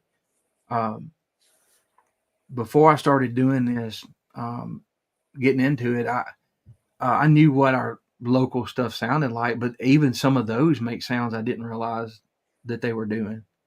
So it's even you get out and have fun doing it, you're really learning a lot about nature too. So You really do. So much more than what you realize. Uh, I've learned about. I knew some bird calls years ago, but then I've learned so much more and so many more resources to find the different wildlife sounds, including birds. Through the Audubon Society and so on.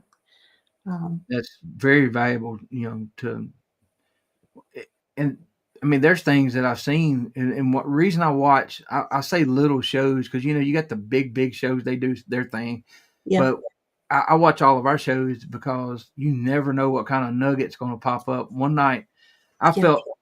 felt like I was so ecstatic. I was watching Bama, or I think he was by himself, but he was talking about different animals, and he mentioned this thing called a jaguarundi.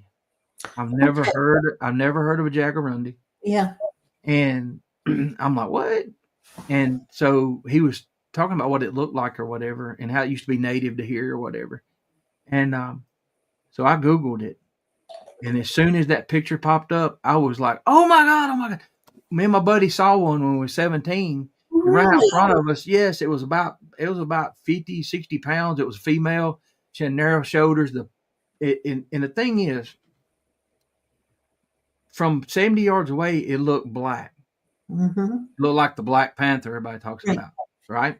Right. When we got right up on it, it looked, the old tomcat look with the black and gray stripes, Yeah. except these were so small that from that far away, it just looked black. So I can see where somebody might see one of these things. They're rare. They're really rare. Yeah.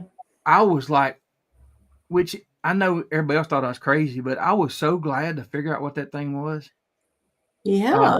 And y'all look up a jaguarundi, and Yeah. some of them you'll see the grayish and the black. From Mm-hmm. 100 yards, it's going to look black. It's going to look cold, just cold black. And so if you hear people say, "Oh, I saw Black Panther," maybe they saw jaguarundi at a distance. I mean, I don't know. And It's so, possible, but they're so much smaller though than a yeah, panther. yeah, But then from a distance, sometimes it's hard to tell. yeah. Your perspective may be off. Uh, And you but know, and people that are not experienced, it's not a house cat. yeah. You know what I mean? So it's. I've got a dog in here. She's 49 pounds, and this thing was probably close to her size, but it was longer. Okay. The weight was distributed. But Yeah. when she heard my car, and she did that, she dropped and turned, and those green eyes. It was one of the prettiest cats I've ever seen. And Really? then she bolted Huh. and had that big old tail. Had and whipped around or whatever. It was pretty amazing experience. But then it bugged me all my life because I didn't know what it actually was. I knew it wasn't a Black Panther because I got a really good close look at it, and Mhm. then I'm like, I keep telling people this stuff, and they're like, "Man, you got a story for everything." I'm like, "Man, I stayed out in the woods from, 6 or 7 years old to Yeah. 27, and then so um, it's I don't know." And I had a young guy I was working with one time. He said, "Man, you got a lot of stories." I was like, "Well, you know what? When we leave here, you go home and get on this game you love to play. There's nothing wrong with that. You said you'll play it for 6 or 7 hours, go to sleep, come to work. And that's what you do on the weekends." When I was your age, we were getting out and doing things. We were out frog gigging. We were out camping on the creek bank. We were fishing, running trot lines. That was our entertainment. So you're going to run up on something every now and then. Thank you, Spencer. Love you too. Oh, Spencer's being nice to Mary. What the heck? No kidding. Spencer's cool. Spencer, I'll try not to treat you bad any more than I usually do. No, I think I only got on you the one time at LBO. he's like a little brother to everybody, and we pick with him all the time. He's a good sport. So if they say something about me, I said, well, I probably deserve that. So. Yeah, Jeff. Yeah, you guys have to get Todd on Old Line Cryptids.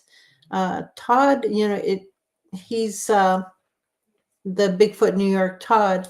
Go to his channel. He has some fantastic videos on there. Amazing. The things that he does and has been doing more recently on handprints on windows and vehicles.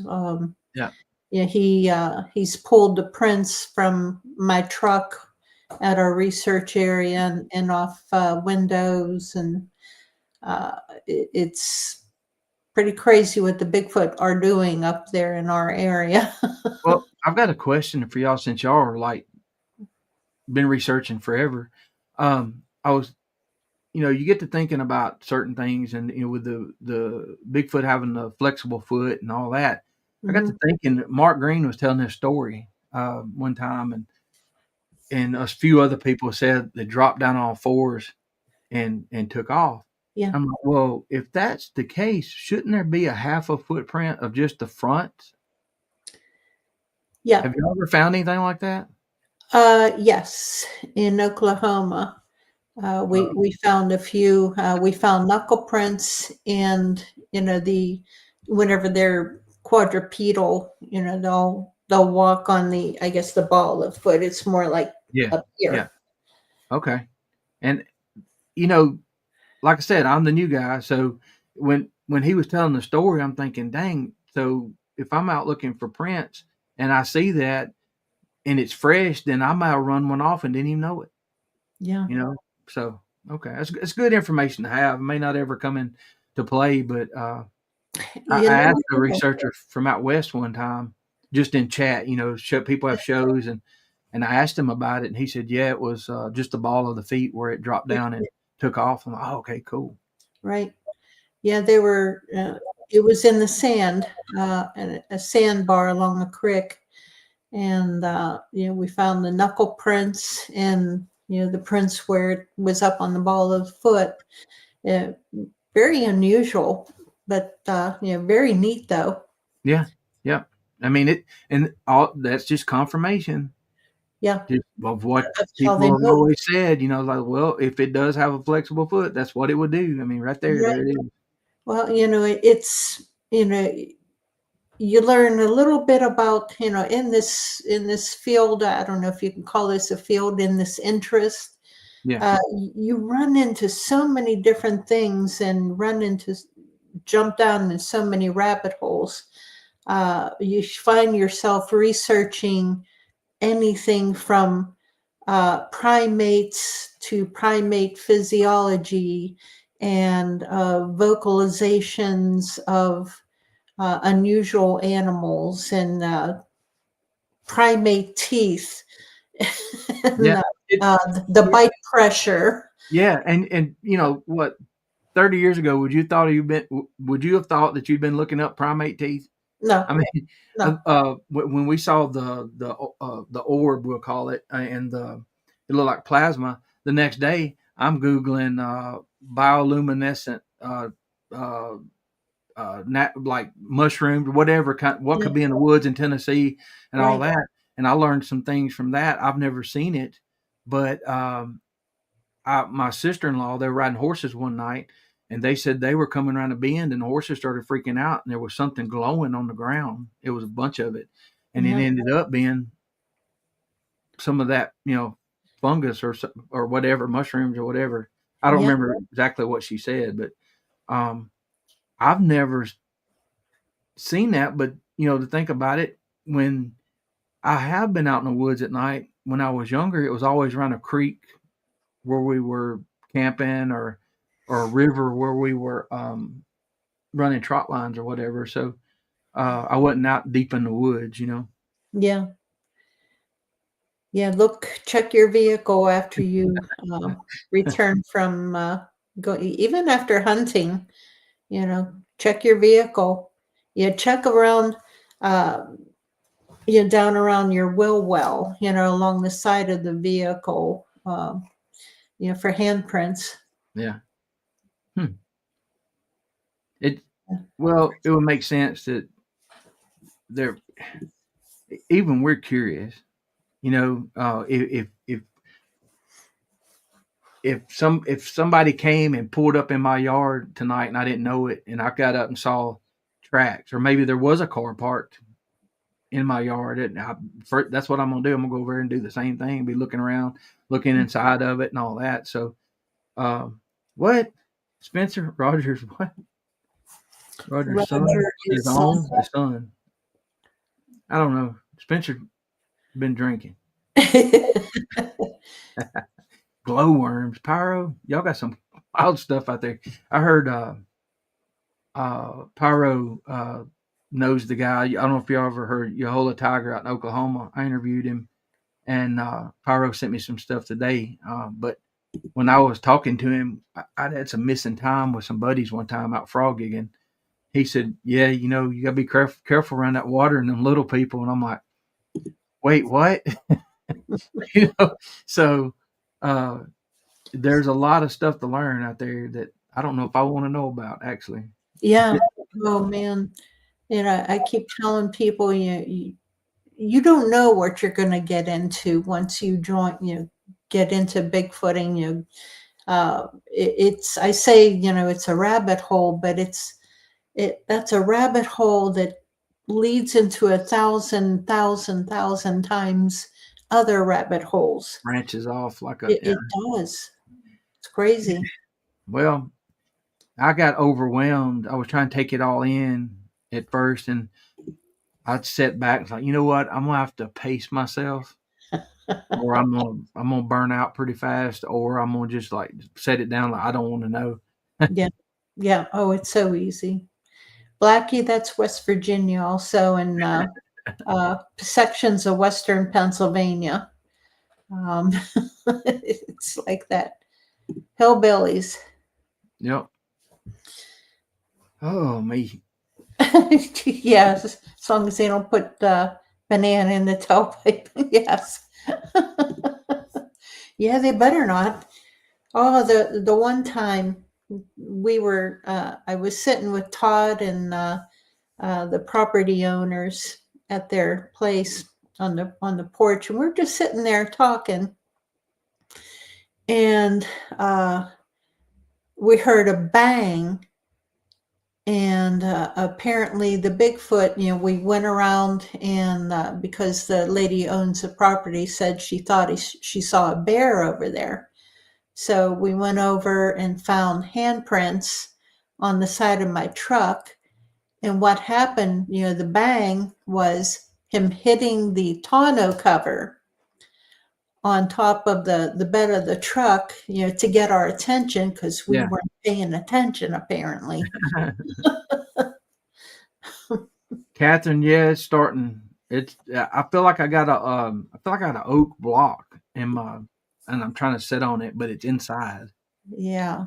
Oh, well, anytime you want to leave up, we can continue this on another night, and we'll bring you back. But right. It's It's almost 10, so Yeah. Well, let's do a part 2. Let me get in here and yeah. get the pressure off of it. I got Yes. it's weird. It's like I took a pain pill, and it was good for a while, but it's like I guess there's peaks and valleys with it. And Yeah. right now I'm in a valley. So Yeah. Well, we'll give you a break, and I appreciate you hanging on this long. I really oh, do. hey, anytime I can, I respect all y'all and I appreciate. I mean, I don't know what I can contribute other than just try to get people together and let them tell their stories and Yeah. maybe try to keep them open minded to where maybe they can learn some things they didn't, Yeah. learn with me as we're interviewing people. Well, yeah, that's the way it goes. We're all still learning, all of us, all together. And I learned from you guys. You have little tidbits of information that I don't know. Because you're in a different area. And no, it's fantastic. Oh, I love you, Blackie. Thank you. One of these days, I want to get back to Tennessee. Well, I will be in Tennessee for Yeah, that Wild Man Festival and um, in August, I think it is. I think with it's grown. It's the third year. It's grown every year. But Oh, there's going and I'm gonna tease y'all a little bit. There's gonna be a guest announced Friday, a speaker Friday that you better have your tickets ready. You better already have them, okay. Well, I and do. you're all gonna be happy. It's not me, but y'all all gonna be happy. I promise you. So Well, they're I gonna know. release that Friday, and it should be a big turnout this year. Oh, fantastic. As soon as I heard that Kumbo was going to be there and a few Where did other. you hear that? That's what they're gonna release Friday. Oh, oops. Okay, we're good. We're all family. Sales So bag. Sorry. no, you're good. No, no. Heck, he probably told you. Yes, he did. I Okay, heard it from the horse's mouth, so keep yeah. that all between us. No, it. I think they're going to release it Friday because I think they did every Friday. They were releasing some names or whatever. So, Yeah. Randy Yes, told I me. got his picture on their poster. So Oh, that, they did. yeah. Oh, okay. Yeah, his picture's on the poster. Well, that gummit, Randy, he act like it's a secret. All right. Well, never mind. Yeah. Well, thank you. I really appreciate, Um, just I appreciate making me you. feel like all these nuts here. I No, like learning that.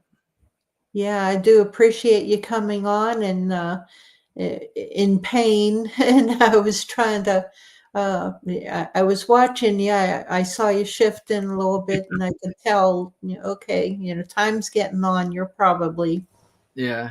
wearing out. Catherine noticed it too. You see how I'm, got over this way. It's weird though. It's Yeah. the pain that originally I had with the arthritis and stuff, that's gone.